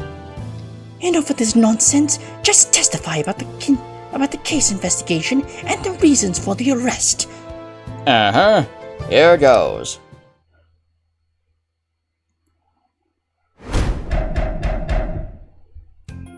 The incident occurred in the early hours of August 20th, and the victim, Elio Giordano, fell off a cliff and died. The victim's watch was broken during the fall, so the estimated time of death is 1:37 a.m. I'm serious. A military jacket and a broken pair of sunglasses were found at the scene of the death. Signs of struggle was discovered on the ground of the cliff and on the victim's clothing. It must be homicide. I'm serious. I have found decisive evidence proving that the defendant Wolfgang Holyfield was the murderer. That's all. I'm serious. It sounds like the victim died while struggling with someone on the cliff. Exactly. If Sirius used fewer I'm serious when speaking, the case would be clearer. The victim was really careless. Why did he have to struggle with someone on the cliff? Hey, is it acceptable to struggle with someone elsewhere? Anyway, let the defense attorney begin the cross-examination. Chief, what should we do? Even though you told me the details of the investigation, I'm still confused. Is there any contradiction in Detective Spock's testimony? I don't think so. Before searching for contradictions, let's try to ask questions and gather more details about the case. The main act is finally starting. I'm dueling with Prosecutor Ray under Luna's gaze. I can't afford to be lax in this trial.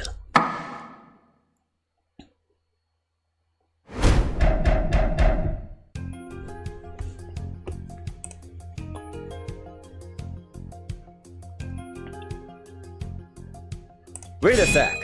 Wait a sec. The victim's clothing. What kind of marks are there specifically? Specifically? Hey, I was just about to say, why did you interrupt me? The witness was just about to say. Why did you interrupt him? Yeah, Detective Spock was just about to say. Why did you interrupt him? You guys must be conspiring to mess with me.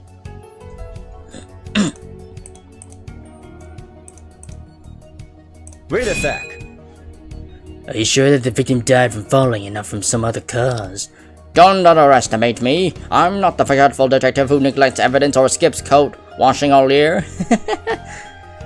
Yeah, that's Gumshoe. Feels like I've heard of someone like that before. Detective Gumshoe from Ace Attorney. In a word, the autopsy record indicates that the cause of death was a broken neck. A slight skull fracture and upper body abrasions with gravel suggest death from a fall. I'm serious. Okay. So, slight fractures in the skull, in the front of the upper body, yeah, multiple contusions and abrasions, suggesting the impact on the head upon landing, and yeah, they broke their neck. Huh, that's a terrifying way to die. Is it possible he was killed in some other way and then pushed off the cliff? No, there is no possibility of that. Certainly, definitely, and absolutely. Please trust the forensic. Mr. Drake, if you don't believe the forensic results, you can go verify it yourself. Hey, I'm a lawyer, not a forensic doctor. It seems the cause of death is very clear and uncontroversial in this case. Wait a sec. According to the autopsy report, does the time on the watch match the time of death? The autopsy record shows the time of death was between 1 a.m. and 3 a.m., which aligns with the watch time. I'm serious. Is it possible that the murderer or someone else manipulated the watch to fake a false time of death? Objection! I knew you would say that. Listen carefully, Mr. Drake. Firstly, there's only the victim's fingerprints on the watch, and there is no recent touch of the knob, which proves the watch hasn't been manipulated recently. Secondly, the victim's body was located beneath a steep cliff, and it would take several hours to get down from the top. Who would be such an idiot to go all the way down there just to set the clock? Well, I was just saying that casually. Prosecutor's tale seems more worked up than usual today. How much does she hate me? This is so unfortunate. Sis seems more worked up than usual today. How much does she hate you? This is so unfortunate. I feel like someone is thinking the exact same thing. In a word, this piece of evidence can basically prove the time of the incident. Yeah. Okay, we did get a bit more information. Wait a sec. Is there anything strange about the two things found at the crime scene? Well, if you insist, there is something. This dagger only collected the palm prints of the victim's left hand. Ah, so the victim... Objection! The victim's dominant hand was his left hand. Don't waste our time. Ugh. She knows me too well. This feels terrible. As for the sunglasses, they were already broken and no fingerprints were found. There seems to be some electronic component on the frame, but what exactly is its function? Why are you asking us this question? Aren't you the detective in charge of this case? No, I'm not asking you, I'm just asking myself. I'm serious. The electronic component is severely damaged. Police are analyzing its function, but results won't be ready today. I'm serious. I feel a chill coming from the prosecution. Or was it just my imagination? For now, it seems that the sunglasses' function is not directly related to this case. Please continue your testimony, witness.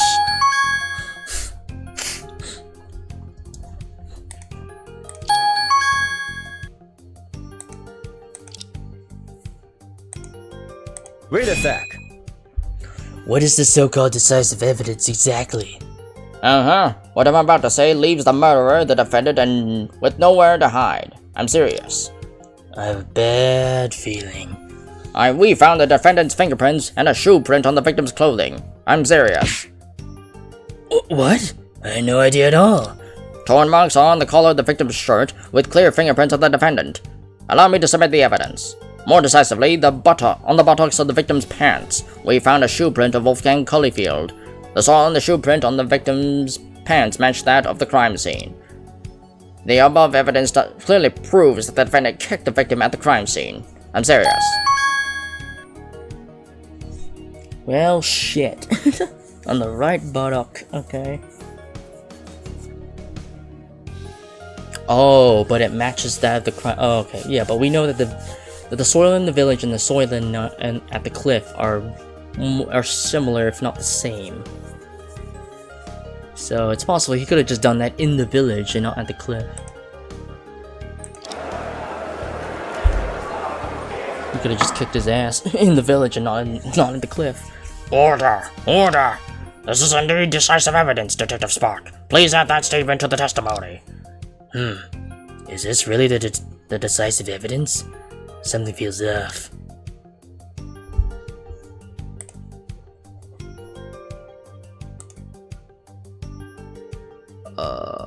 Where's... Yeah. Objection!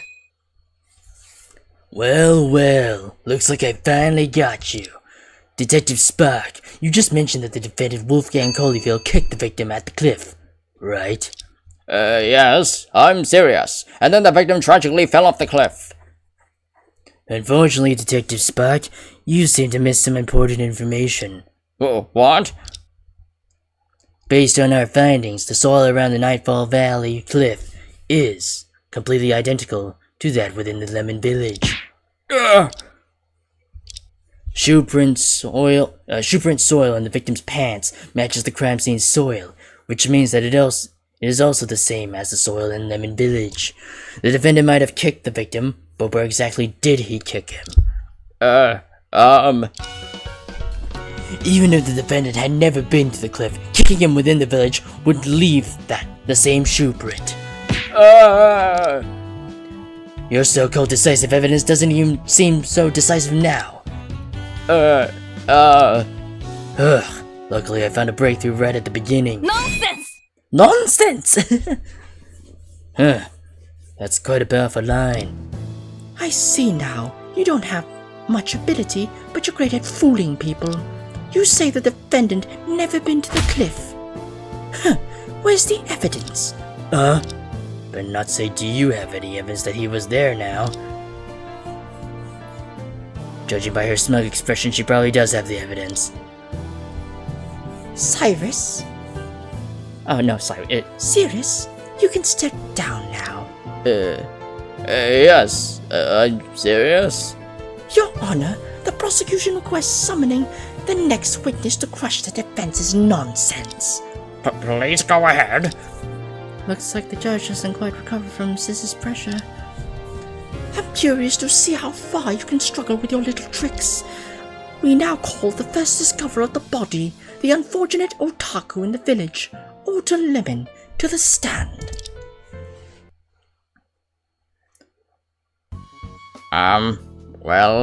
Hello everyone. His otaku nature is evident, but why exactly is he unfortunate? People dragged him to the court by Sis to testify, probably all unfortunate. Witness, your name and occupation. My name is Alder Lemon. Occupation, tech geek? No, that doesn't seem like an occupation. Get to the point! Whoa, so scary. Excuse me? My man, I don't have a formal occupation in the village, but I usually handle setting up and fixing electronic devices. If we weren't in a trial, I'd really want to give your sister a thumbs up. Agreed. I wasted quite a bit of my time. You were the first to discover the body, weren't you? Yes, well, not the only one, though. Do you believe that the murderer in this case could only be the defendant? Well, it's not that simple. I reached that conclusion through the process of elimination. Yes or no? Whoa, my bad, yes! Then quickly provide your testimony. Well, sure enough, he has become unfortunate.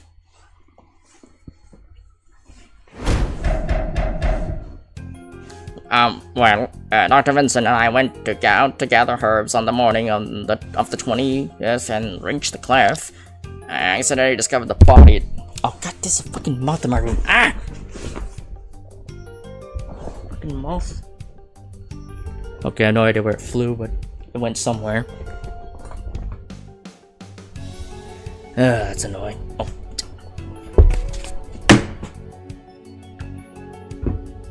I got it.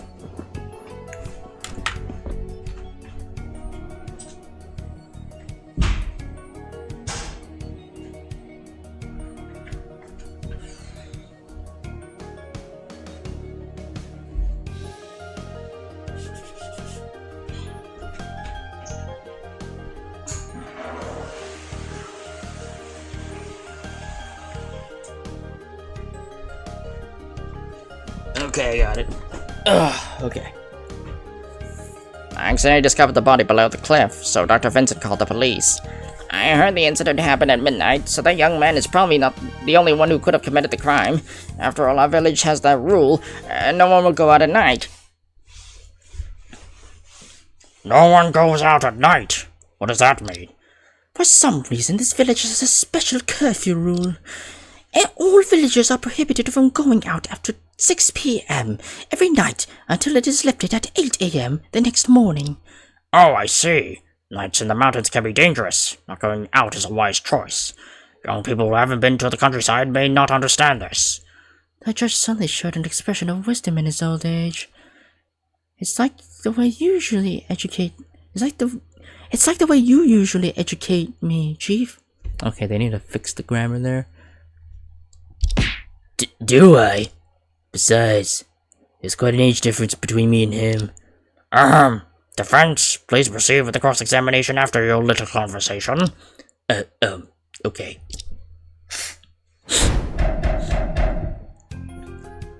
Just need to look at my evidence. Yeah, soil, notice board. Call the doctor. Yeah, that's a mysterious drug. It's a note to come to the cliff on the morning of the 20th. I know it doesn't say here, it's where. Wear this to wrap up your problem. Let's put an end to this. Is this supposed to be part of it, I guess? There's the dagger, the broken sunglasses, the autopsy report, and then there's the victim's clothing shows signs of tearing around the collar. The fingerprints matching the Wolfgang.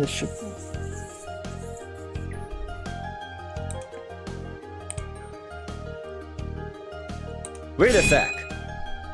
Why are you so certain? I remember you said yesterday that you didn't even know the defendant. Well, that's true, but after the elimination process, he's the only one left to be the murderer? Your tone doesn't sound certain. Are you truly convinced he's the murderer? Objection! Your Honor, Mr. Drake is obviously leading the witness. Are you going to turn a blind eye? Oh, is it my turn? Of course! What do I need you for? Yes. Yes. Objection sustained. Defense, please refrain from leading the witness during the testimony. Well, the trial has turned into this. I suddenly feel the urge to flip the table. Witness, please continue your testimony. Huh? Is it my turn? I might just kill the boss if you guys keep chatting. What a guy, not even feeling nervous standing in a courtroom. Honey snacks in the assistant's desk drawer. You have no right to say that. Wait a sec. Are you referring to the village doctor Vincent Lemon? Yes, he's a good-hearted guy. Everyone in the village likes him. He's quite popular. What kind of herbs do you gather at the cliff? Or were you gathering at the cliff? I don't know much about herds. It's called something like Semen plantagonus? Probably Semen plantagenus. Seems to be a common herb in the mountains terrain. The testimony seems fine. Wait a sec. How can you be sure it was a body? Well, isn't it obvious? I saw that blonde guy lying on the ground with blood around, so I figured he fell from the cliff. And then I exclaimed, OMG! Whoa, this dude was quite scared at the time. He even scared me. The cliff was at least 50 meters high, and no one could survive a fall from there. Hoping for the best, we called the doctor. I called the doctor when we called the police, but...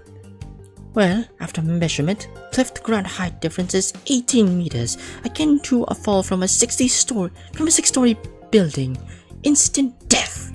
I really wish it was you who fell, Mr. Drake. If I do fall, please inform the police to arrest your sister. Take it easy, Chief. If Sis wants to do something to you, she'll just use her fists. That's the most comforting thing I've ever heard. Wait a sec. By your rule, you mean the curfew, right? Yes, it's clearly written on the notice board at the village entrance. How binding is this curfew? Do people often violate it and go out at night? Are you kidding? No one wants to get eaten by the night demon. Besides, the last time someone violated the curfew was 10 years ago. You were the one who broke the curfew. It almost left me with childhood trauma. Please don't make me recall that again. If you keep making baseless speculations like this, I might give you childhood trauma too. What? I'm in my 30s. How could I have childhood trauma? But I remember outsiders don't have to follow the curfew, right? Yes. If everyone had stayed in the village, this incident wouldn't have happened. However, the binding force of this curfew doesn't seem as strong as I expected. Should I continue to cross-examine? I don't really have any contradictions, so... Let it go. There might be more important information hidden in his testimony. Oh. Wait a sec.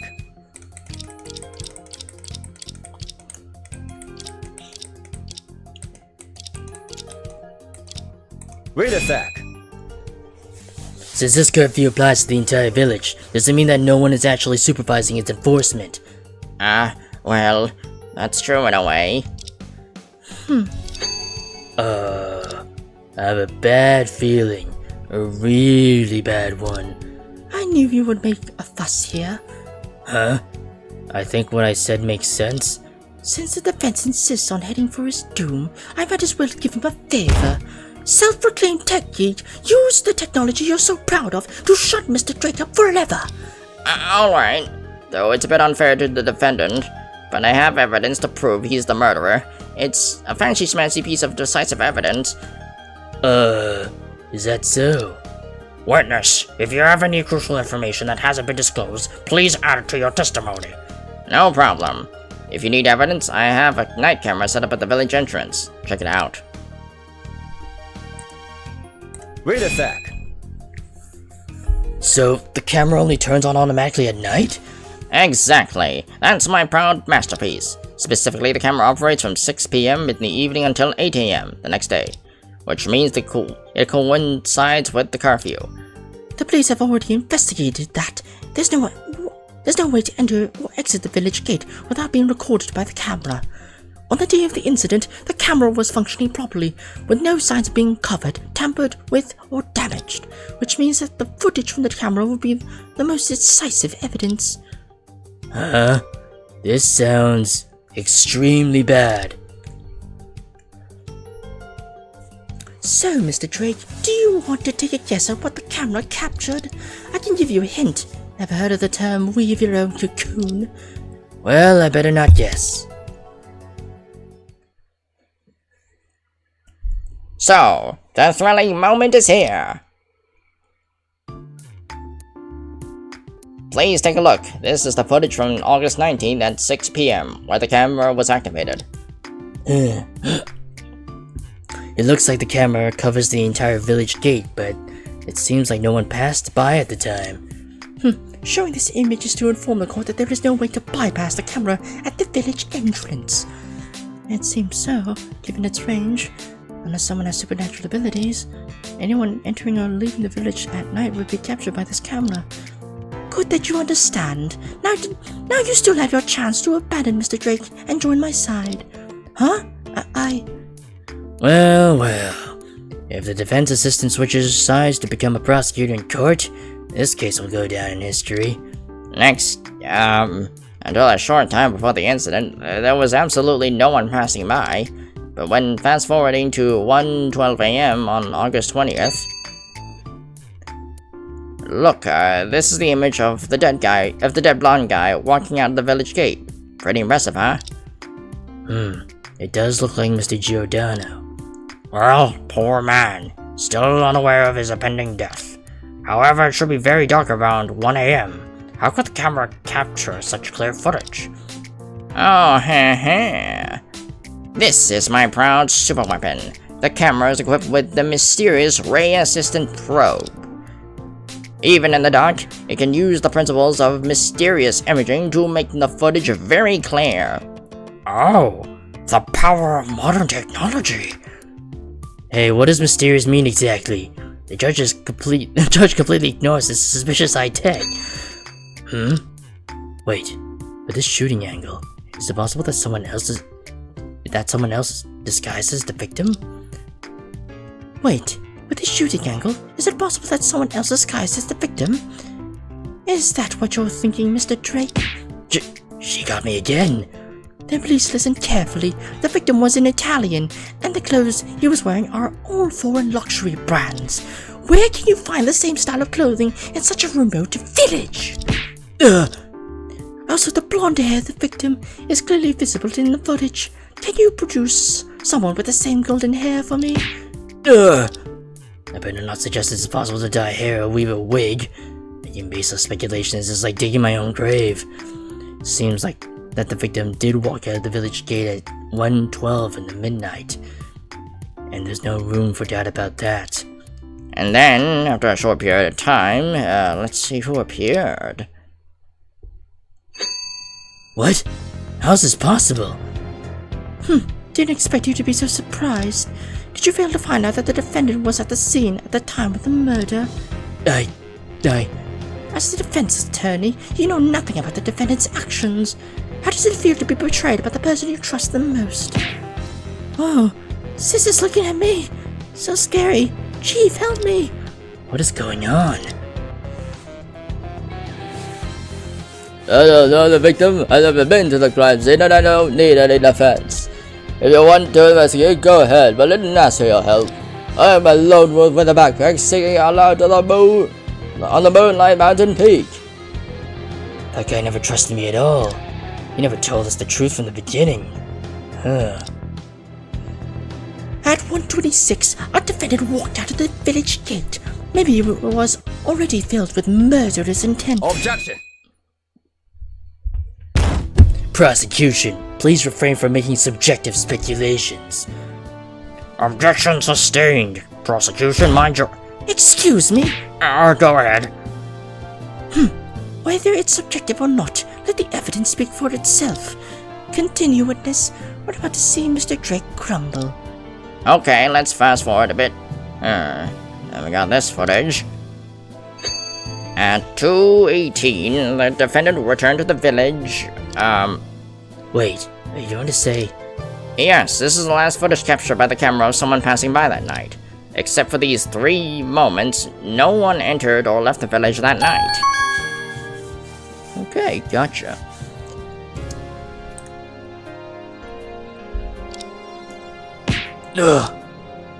As stated, early in the morning, the victim Elio Giordano walked out of the village and shortly after, the defendant also exited. After some time, the defendant returned to the village. Apart from these moments, no one entered or left the village that night. So, Your Honor, let the priceless guessing game begin. Can you tell us where the victim and the defendant went during this period, and what they did? Me again? Let me think. I love guessing games, whether there's a prize or not. Since no one else left the village and the victim ended up dead beneath the cliff, it's obvious that the victim and the defendant must have gone to the cliff, and then the defendant killed the victim, right? Order! Order! Excellent deduction. Uh-oh. She's actually led the judge to say that the defendant is the murderer. Well, I have confidence in my guessing ability. So, now that you've revealed the answer by yourself, what are we waiting for? Please strike the gavel and announce the verdict. As for me, I can go home and have a good massage. Seriously? It can't be true. Chief, do something, or Sis is going to win, right? It seems that we've reached the moment to draw a conclusion. Although the defendant's motive is not clear enough, faced with such compelling evidence, I believe that even if I were to announce the verdict now, there wouldn't be any objection. Well, from the beginning of the trial until now, I've been constantly overshadowed by Luna's sister. Well, I had a feeling yesterday that something was off with my client. It seems the situation is more complicated than expected. Since Luna is right there watching, slacking off any further won't do. Although it's a bit risky, there's only one way to counterattack. Let the Ray sisters see the defense style passed down through the generations in the Drake and Thomas Co. So I hereby pronounce the defendant in this case, Wolfgang Collifield. Objection! What? Does the defense still have objections? Well, Prosecutor Stella. Seems to be in a hurry for the verdict today. It's you who seems a bit too unhurried. Why not be more serious from the beginning? Huh? What are you talking about? Phew, she even saw through the fact I didn't give it my all. Surely is something. I better be careful. Your Honor, it seems something crucial has been overlooked before you strike the gavel. Excuse me? The prosecution, through a series of testimonies and evidence, has only shown the possibility of the defendant's killing. But is there any other possibility? Is that really the case? The reason you think so is because there's a crucial figure whose testimony we've overlooked. Who is it? The defendant himself. Chief? Do you know what you're doing? Of course I do. Since that guy is keeping silent with us in the detention center, if we want him to spill the beans, there's only one place to go. Yes, right in here in this courtroom. The defense formally requests the defendant to examine in court, sorry. But I'm ready to announce the verdict.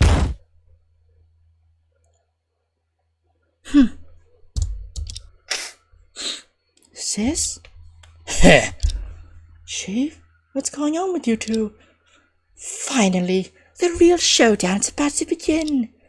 Yes, isn't it interesting? Your Honor. Yes? The prosecution withdraws the request for a verdict. The defense is allowed to question the defendant in court. Yes. The prosecution has been surprisingly generous. However, I want to make it clear, no matter what tricks you try, Mr. Drake, it's all in vain. I, for one, don't care about the outcome of this case. I came here today just to have a fair and square battle with you. And then, to prove to some stubborn girl who is on the right path. Heh, that suits me just fine. Sis? Chief? Why do I feel like I triggered all of this? You could say that, but not entirely. I think Prosecutor Stella is also looking forward to an exhilarating fight. Even though it's troublesome, it's time to start the counterattack. The court has already cross-examined 2 witnesses in succession. As both sides deem the defendant's testimony crucial, the court will adjourn for 10 minutes starting now. Prosecution, please prepare to summon the defendant.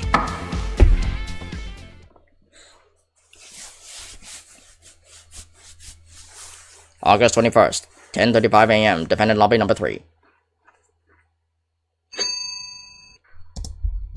This young man seems unwilling to talk. Hey, you want me to testify? Wanna force me to plead guilty? Only insane lawyers would do such a thing. I don't know what you're playing, but my attitude is the same as yesterday. Completely the same. As a lone wolf, accepting help from others is not my style. Especially from a baffling man like you. Still uncooperative as ever. Well then, if it weren't for your father's sake, I wouldn't have taken this case. I am a lone wolf with a backpack, singing aloud on the moonlight mountain lake. Looks like he's about to howl like a wolf. I better leave now. Hey, Chief! Huh? Why do you look so relaxed? Well, obviously, you have it all figured out, don't you? Have I? I still feel like I could be punched through by your sister at any moment. No, you won't. Honestly, I didn't realize you weren't giving it your all from the beginning. Actually, you've got a plan, haven't you? Well, I wish I have. Fortunately, I can't predict what will happen when questioning the defendant. You better worry about me for a bit. Oh, is that so? Alright, it's about time. Let's go. Regardless, interrogating him is absolutely necessary. After all, our agency's philosophy is to trust people and things that are worthy of trust. In this world full of chaos and illusions, the truth is exactly derived through the suspicion. Am I right, Chief Thomas?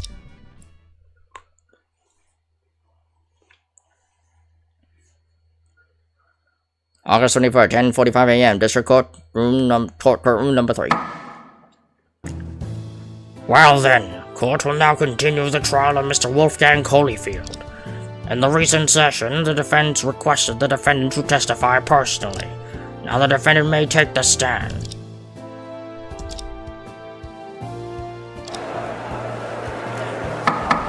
Order! Order! A backpack? Why is the defendant allowed to bring such a thing to court? Let me explain. Our defendant here says the backpack is more important than his life. He hasn't carried it for too long since yesterday, and his shoulders need it. He said something like that. Just for that reason? Then I threw about 40 punches on his chest. After that, I said, even if you hit me 100 times, it won't stop me from getting my backpack back. so that's it. Damn. My goodness, this guy's much stronger than he looks. Damn. I thought Sis could punch through a wall with a mere 4 punches. But he is fine after more than 40 punches? Is he made of steel?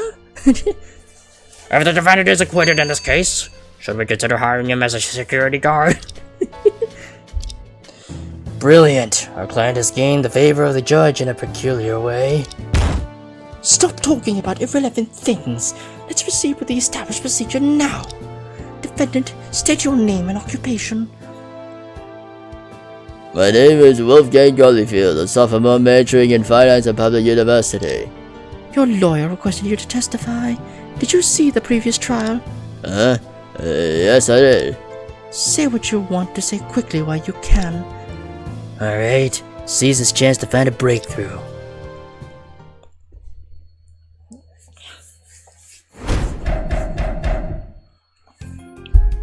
I've been really strange since earlier. I don't know what you guys are talking about. It was my first time to Lemon Village. I didn't know the victim or any of the villagers before I arrived. Although I've seen the deceased photo once, I never had any further interaction with him. Why do I kill a total stranger? It's ridiculous.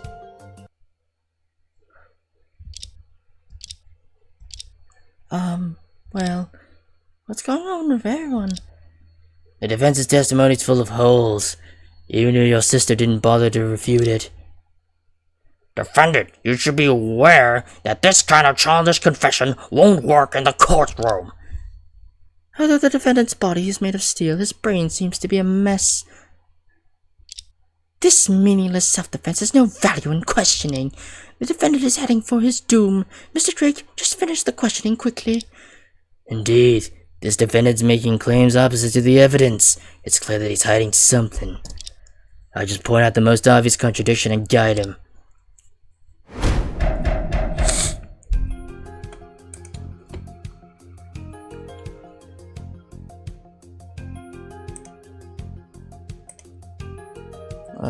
Where's the note? Objection! Hold on, this testimony clearly contradicts this piece of evidence. Clearly, where's the contradict? What? Is this not the right evidence? It's well, you know. Chief, what do you do? Okay, but I thought that was the evidence. I thought that was the. Okay. I thought that was the... okay, I thought that was the contradiction right there.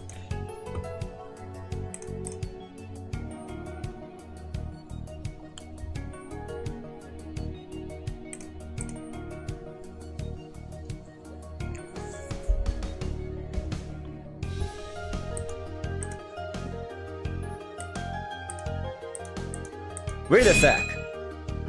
Defendant, playing dumb won't get you through this. Ooh, ooh. He's really starting to howl like a wolf. What is he doing? Making a fool of us? Objection! Did the defendant and his lawyer collude to employ delaying tactics? Collude? You're overestimating me. I can't even communicate with him. Objection sustained. Defense, please proceed with the questioning.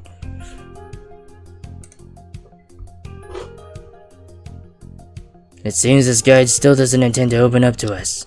Well, what should we do? Should we continue to pressure him? I don't think it would work for now. Let's just expose the obvious contradictions in his testimony. Otherwise, your sister might request the judge to punish me for wasting time.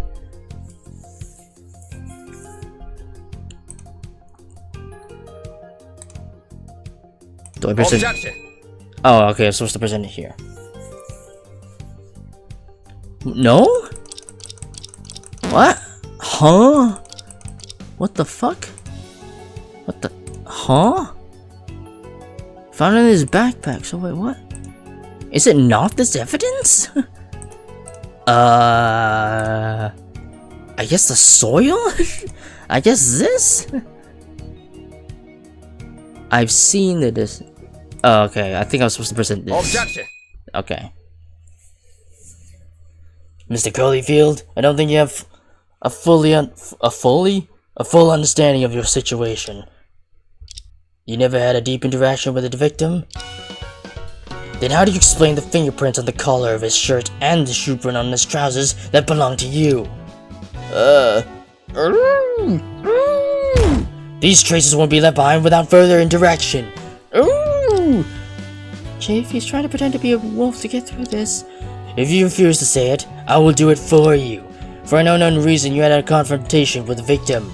Then you grabbed his collar and kicked him in the butt. Is that right? If my memory serves me right, you're my defense attorney, aren't you? I am, so what? You should be on my side. Why do you doubt what I say?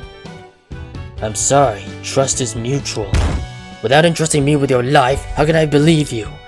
Chief, is this really okay? It seems like the other side is in turmoil. That saves me much trouble.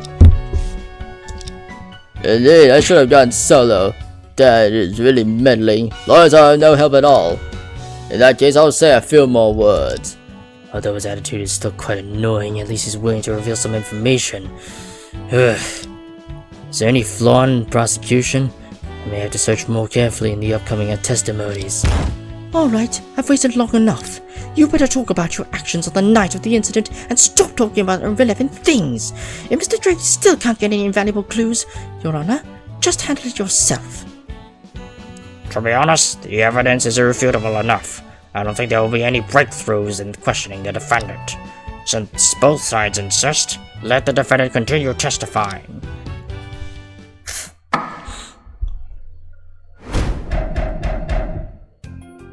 Okay, I did grab his collar and kick him, that's right. But all this happened after dinner, not midnight. I just knocked him down on the bed. He couldn't have just died from that, right? On the night of the incident, I didn't leave the house and had no idea what happened at the cliff. In conclusion, how could I be the murderer? That's it.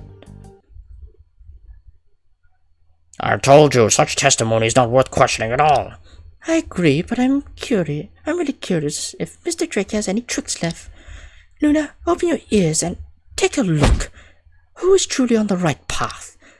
I'm grateful for your concern, but how can I look with my ears?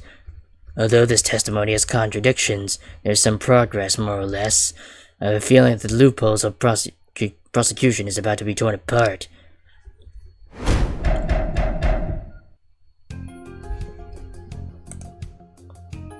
Wait a sec. You didn't leave your room. What were you up to that night? None of your business. Does being a lawyer require you to pay attention to others' nightlife? Like I'm interested. Your actions at the time of the incident are crucial to the case. You must explain them. Fine, fine. I stayed in my room enjoying hot pot and singing songs. Are you satisfied now? Well, well. Where would a hot pot come from in a village like that? Can you come up with a more believable lie? Wait a sec. Why did you do that? Are you trying to charge me with assault? Hey, you're facing a much more serious charge than that. Recently, there have been cases of foreigners scamming in our rural areas, and I confirmed it face to face. He was definitely not a good guy. Why didn't you mention it earlier? Oh, come on. Come on, say it earlier so that the hag over there can convict me. What did you just call me? Hit me if you are not cool with it. How about 200 punches this time? Brilliant. Prosecutor Ray encounters her kryptonite. Wait a sec. So, where did you have the confrontation? Of course, I was right at the door of his room. Do you mean you were the one who knocked on the door? Of course. The wolf hunts by going straight to the prey's lair. Ooh. Then your poor prey just died. Hey, can you refrain from saying things that can be easily misunderstood? Hold on. When did the confrontation happen exactly? I think it was just before 6 p.m. We finished dinner around 5:30 p.m. and Annie insisted I leave. The village has a curfew and it's impolite to stay at a villager's house after 6 p.m. So the time of the confrontation between Wolfgang Colorfield and the victim was before the curfew. It sounds like a truthful statement. Unfortunately, there's no evidence to prove it. Well... Wait a sec. So after you kicked him, you were sure he was still alive? Of course, merely being kicked and falling on the bed wouldn't be fatal, even for an elderly person.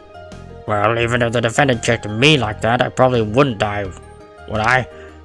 Why did you hesitate at the end? During your confrontation with the victim, didn't he fight back? I can't say for other things, but I have absolute confidence in my strength. The foreigner was not that weak, but after I grabbed him by the collar, he couldn't resist at all. Then I spun around and kicked him down. How about that? Very impressive, huh? If it wasn't for your impressive actions, there wouldn't be any evidence left. I don't know why, but I seem to have seen a 3-year-old kid who just want to fight. Wait a sec. Objection! Hey, I haven't said anything yet. I object, no matter what you plan to say. Well, with such testimony, I can't really think of any questions that won't be objected to.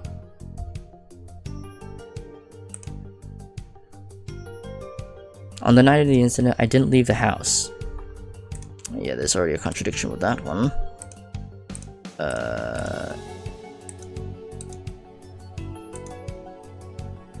Objection. Well, well, our lone wolf. Have you had enough fun yet?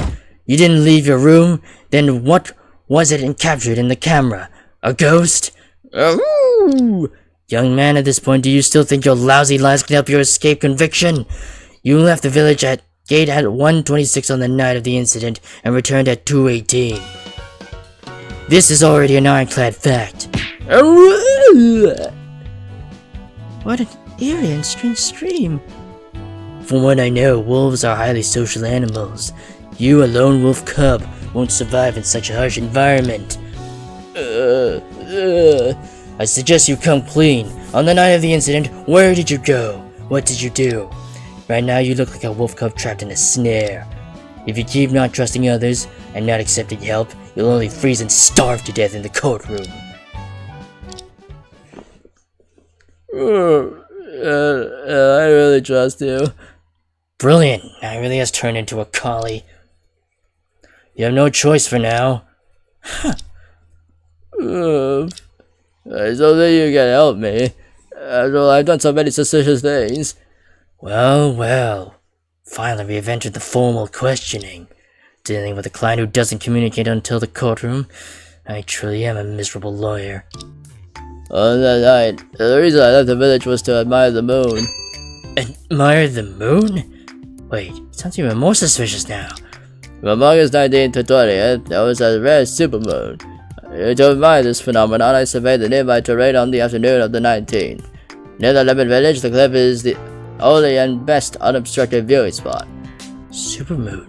What is that? Oh, Chief, you're so outdated. You don't even know what this kind of trivia. You said it's trivia. Why would I know it then? For someone without knowledge of astronomy, it's complicated to explain. To put it simply, on this night, the moon reaches its closest point in its orbit around the Earth. When observed from the Earth, the moon appears exceptionally large and bright. Woo! Although this lady doesn't seem reliable, she does quite a lot. Is that a compliment? This information is trivial, but in order to pursue a perfect investigation, I had Sirius compile a weather report. The moon was indeed big and round that night. There's no doubt about that.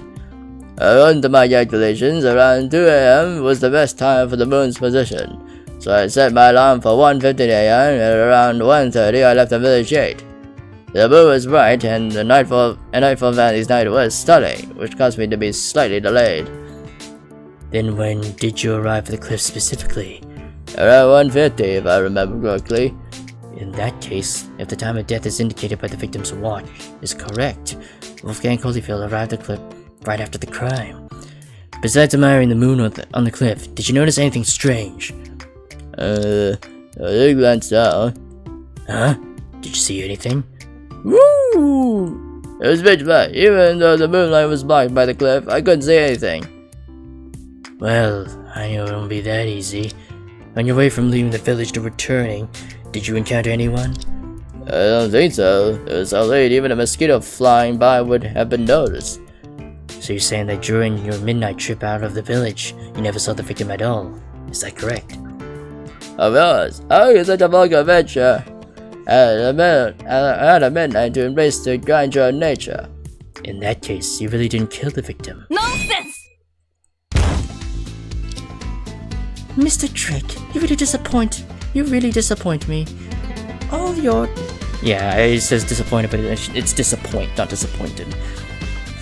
All your questions just boil down to having the defendant replace old lies with new ones. Indeed, the defendant's words have no basis. If one gets exonerated simply for saying, I didn't encounter the victim, then there will be no need for a court. Allow me to clarify the prosecution's stance on the defendant's testimony. It's utter nonsense and holds no credibility. The prosecution's chain of evidence remains unbreakable. The camera captured the victim and the defendant leaving the village one after another, then only the defendant returned back. The time of the victim's death coincides with the absence of an alibi for the defendant. The victim's clothing has traces of a struggle with the defendant. The military dagger found at the scene suggests the victim saw the defendant's intent to kill and drew out the knife in self-defense. Unfortunately, the defendant's steel-like body was completely immune to the attack of the dagger. That's not a human body. Just say he wasn't stabbed. In the end, a tragedy occurred. Now the question remains whether it constitutes premeditated murder and how to sentence. The prosecution plans to discuss this matter after the court has established that the victim was killed by the defendant. The above is the prosecution's perfect certification. Order! Order! Prosecutor Ray, I truly appreciate the opportunity you've given me to question the defendant. Without the testimony from the defendant, it is impossible to refute your seemingly flawless chain of evidence. Oh, is this so-called bluffing? Is this the so-called bluffing technique? Indeed, it's your specialty. Can you provide evidence to prove that the defendant didn't encounter the victim at the cliff? It's true that we can no longer prove when exactly the defendant had a confrontation with the victim.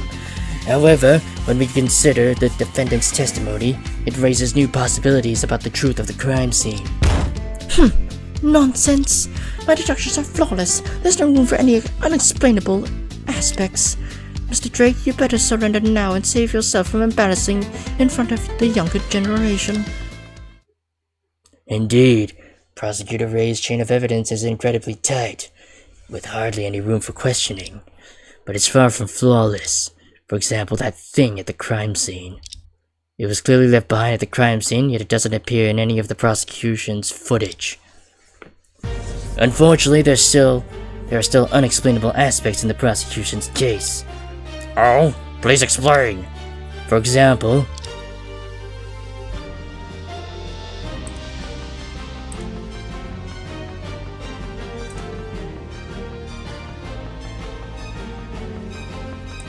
Let me check the log. That thing at the crime scene, so... yeah, this. Although this is also suspicious, it wasn't found at the crime scene. Oh, it didn't appear in the surveillance footage. Okay, gotcha. Let me take a look at this. Oh, no, that's... oh, he didn't have the sunglasses on. Oh, shit. Take this. What is this? A pair of broken sunglasses. It was found at the scene of the victim's death. Since the prosecution claims their deduction is perfect, you must be able to explain the origin of them, right? I thought you had something significant to say. These sunglasses have an advanced component on them, though I don't know its function. It's unlikely from the defendant, a common college student, so apparently it belongs to the victim. For unknown reasons, the victim left the village in sunglasses, then the defendant kicked him off the cliff. That's it. I've been waiting for this. It seems we both agree these sunglasses are not the defendant's belongings. But did the victim really walk out of the village wearing these sunglasses? Unfortunately, your inference contradicts this piece of evidence.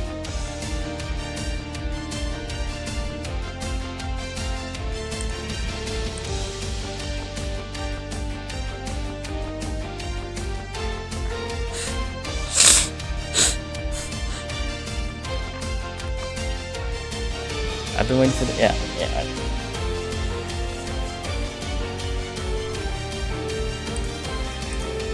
Yeah, the footage. Take this.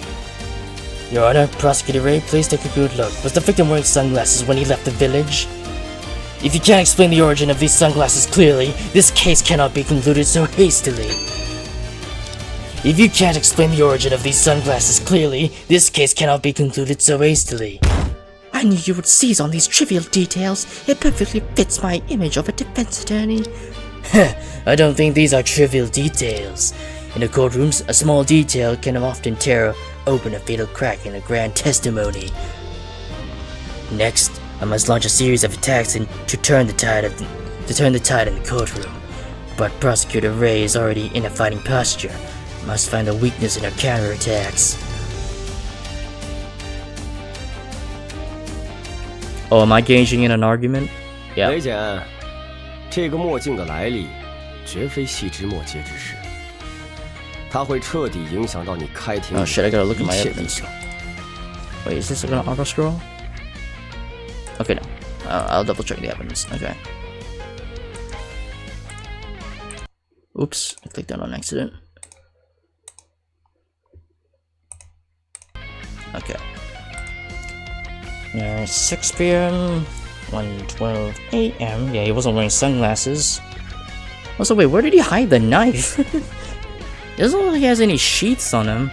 Unless he hid it on his back. And then there's him leaving. And then him coming back. Yeah. Does he have anything different? No. He didn't come back with anything. Sculptural fractures, and then this weird cloth piece. The victim's watch. Alright. 哦，口气不小啊！如果你觉得自己有能耐击碎检方的例证，就来试试吧。死者是从悬崖上坠落身亡，一副墨镜并不能直接导致案件发生，哪怕间接也不行。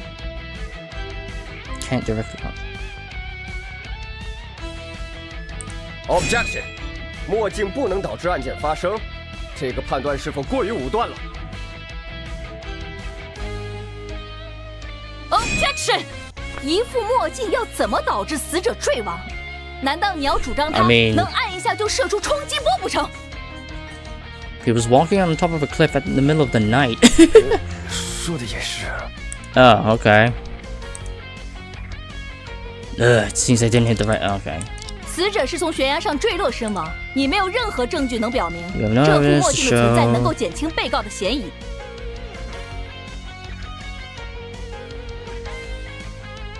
Okay.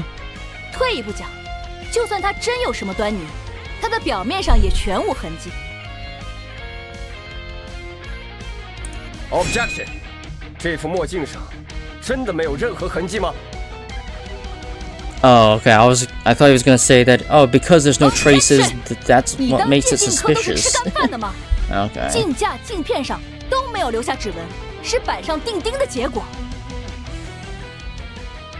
Okay, I thought he was just gonna say, oh. 刑警出具的证物报告没有任何质疑的 Oh wait, 余地。 no, this might be the case. 说了 This 没有 might be the 就是 point. 没有。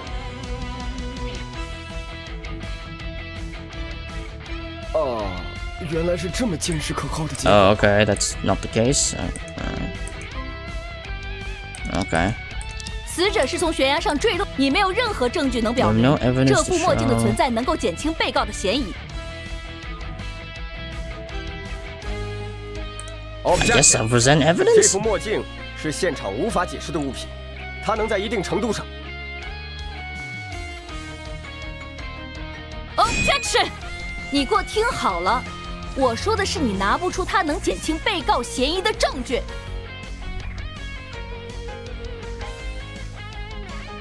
除非你真有这样的证据，否则就只是在浪费时间。这样的证据 No, 我确实 okay, 还 it's 真 just 没有。 it's the last one. Okay. 死者是你退一副没有任何痕迹的墨镜，本身就不会对案情产生影响。Objection！ 不，你说的不对。现场出现一副没有任何痕迹的墨镜，反而是最不可理喻之事。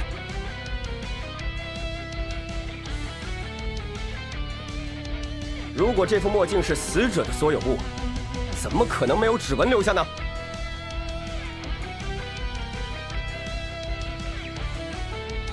Objection！ 怎么不可能？这大可以是因为死者戴了手套，无论触碰任何物体都不会留下痕迹。Objection！ 不是这样的。我们来看一下死亡现场的照片，死者可没有戴着手套。如果你坚持认为墨镜是由死者佩戴的，那么镜架上就Oops, I skipped it a bit. 难道你要主张，死者是在坠落山崖的半空中把指纹擦掉了不成？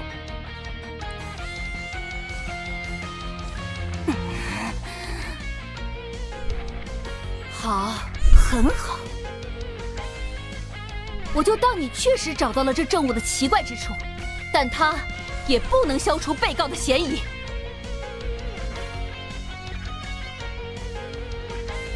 As expected of Prosecutor Ray, she's quickly regaining her composure. Stay focused for the next round of confrontation. 这副墨镜有可能一直藏在死者的衣服里，从头到尾都没有被佩戴过。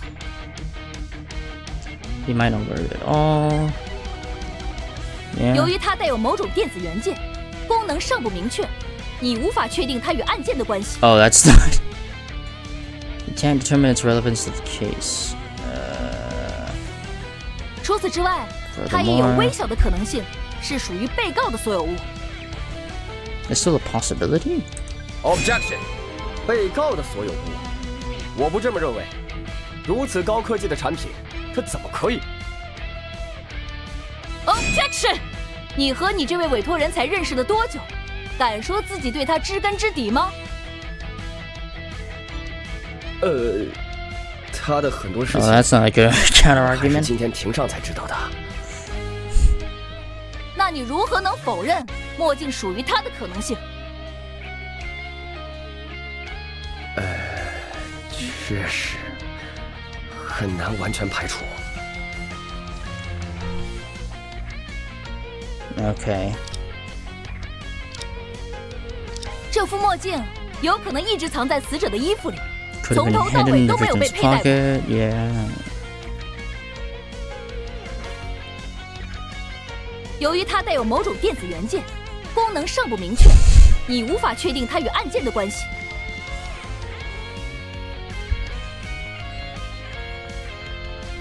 I'll Objection！ try this one. 这个墨镜的功能或许十分关键，不能否认它与案件的关联。 Objection！我方从不否认这个墨镜的功能或许有一定的重要性，因此在措辞上一直十分谨慎。刚刚说的也是你不能确定它与案件的直接关系。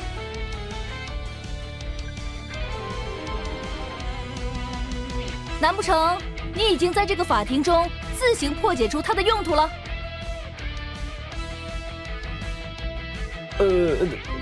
当然没有。 No.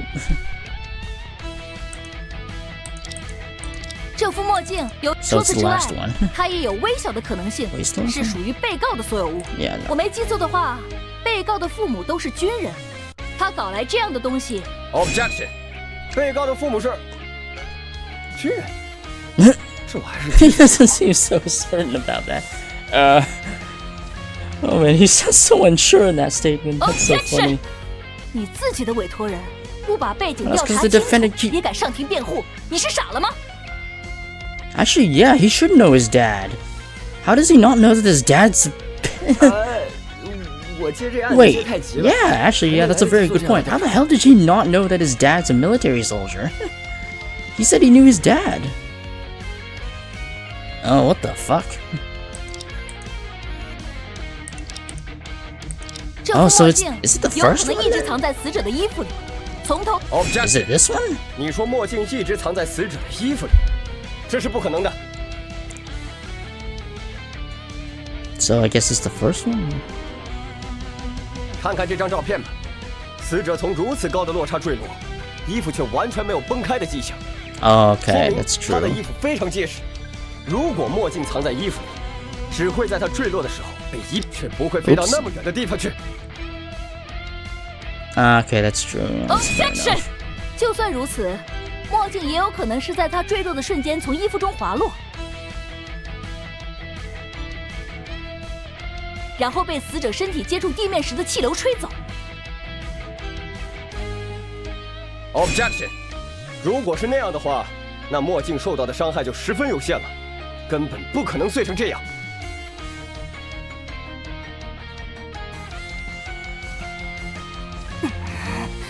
Ooh, that was a close one. Then go ahead and tell us, what do you think about the sunglasses? The conclusion is quite obvious. Our side believes that these sunglasses, found at the crime scene... Okay, just to make sure.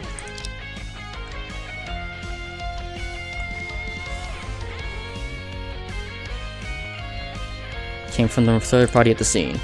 Although the evidence in my hands is not enough to pinpoint the suspect, but this possibility definitely exists. Watch closely, Prosecutor Ray and Luna. Take this. Take that. Oh, he's not speaking. This pair of sunglasses reveals the presence of this unidentified third party at the crime scene. It's kind of weird when the words kind of mesh together. What? Ooh, ooh, nasty. That was a close one. Game's kind of forgiving on that one. What a splendid confrontation. However, there is still another person at the scene. Are you serious, defense? Order! Order! If the sunglasses don't belong to the defendant or the victim, they must have been left by another person at the scene. The real culprit who killed Mr. Elio Giordano. Nonsense! Are you kidding? Just based on a broken pair of sunglasses with an unknown purpose, you can't prove that someone else was present. You're right, but what if there are more pieces of evidence pointing to this possibility? What? That's right, it's time now. The unclear item I found at the cliff yesterday. It's best time to present it. The defense will now submit another piece of evidence to reveal the possibility of a third party at the crime scene. Yep, this cloth. Take this. What? What's this? I'm not sure why, but this piece of cloth hanging in the dark corner of the cliff wasn't discovered by the police. Objection! How come I didn't know about it? But so what? It's just fragments of the victim's or the defendant's clothing. Objection! Please remain calm and refrain from jumping to conclusions too early. Let's take another look at the photos captured by the camera. The victim was wearing a white suit, while the defendant, Wolfgang Holyfield, was wearing a green coat and blue pants when he left the village. Both the color and the material don't match, and there are no noticeable damages to their clothing. In other words, this piece of cloth doesn't belong to either of them. What? The cliff at the crime scene is exposed to wind and sun throughout the year. However, this cloth strip has only had a thin layer of dew and dust on it. It could have been there recently, most likely on the day of the murder. If I'm not mistaken, it was this third person who appeared at the scene, left behind a black cloth and the sunglasses. Those two pieces of evidence undermine the prosecution's argument that the defendant is the only possible murderer. How could such a crucial evidence be overlooked? Cirrus, are you blind like a bat? Ugh, finally it's over for now. Order! Order! I must admit that the defense's claims are reasonable. This court must acknowledge the possibility of a third party aside from the defendant and the victim being present at the scene. However, based on the evidence currently available to both sides, it is impossible to either prove or refute it. Ugh, that was close. We managed to get through today. What functions does this broken pair of sunglasses possess? To whom does this piece of cloth belong? These questions need to be answered by both the defense and prosecution. Today's trial must come to an end. I look forward to further investigations from both sides. Now I declare today's session adjourned.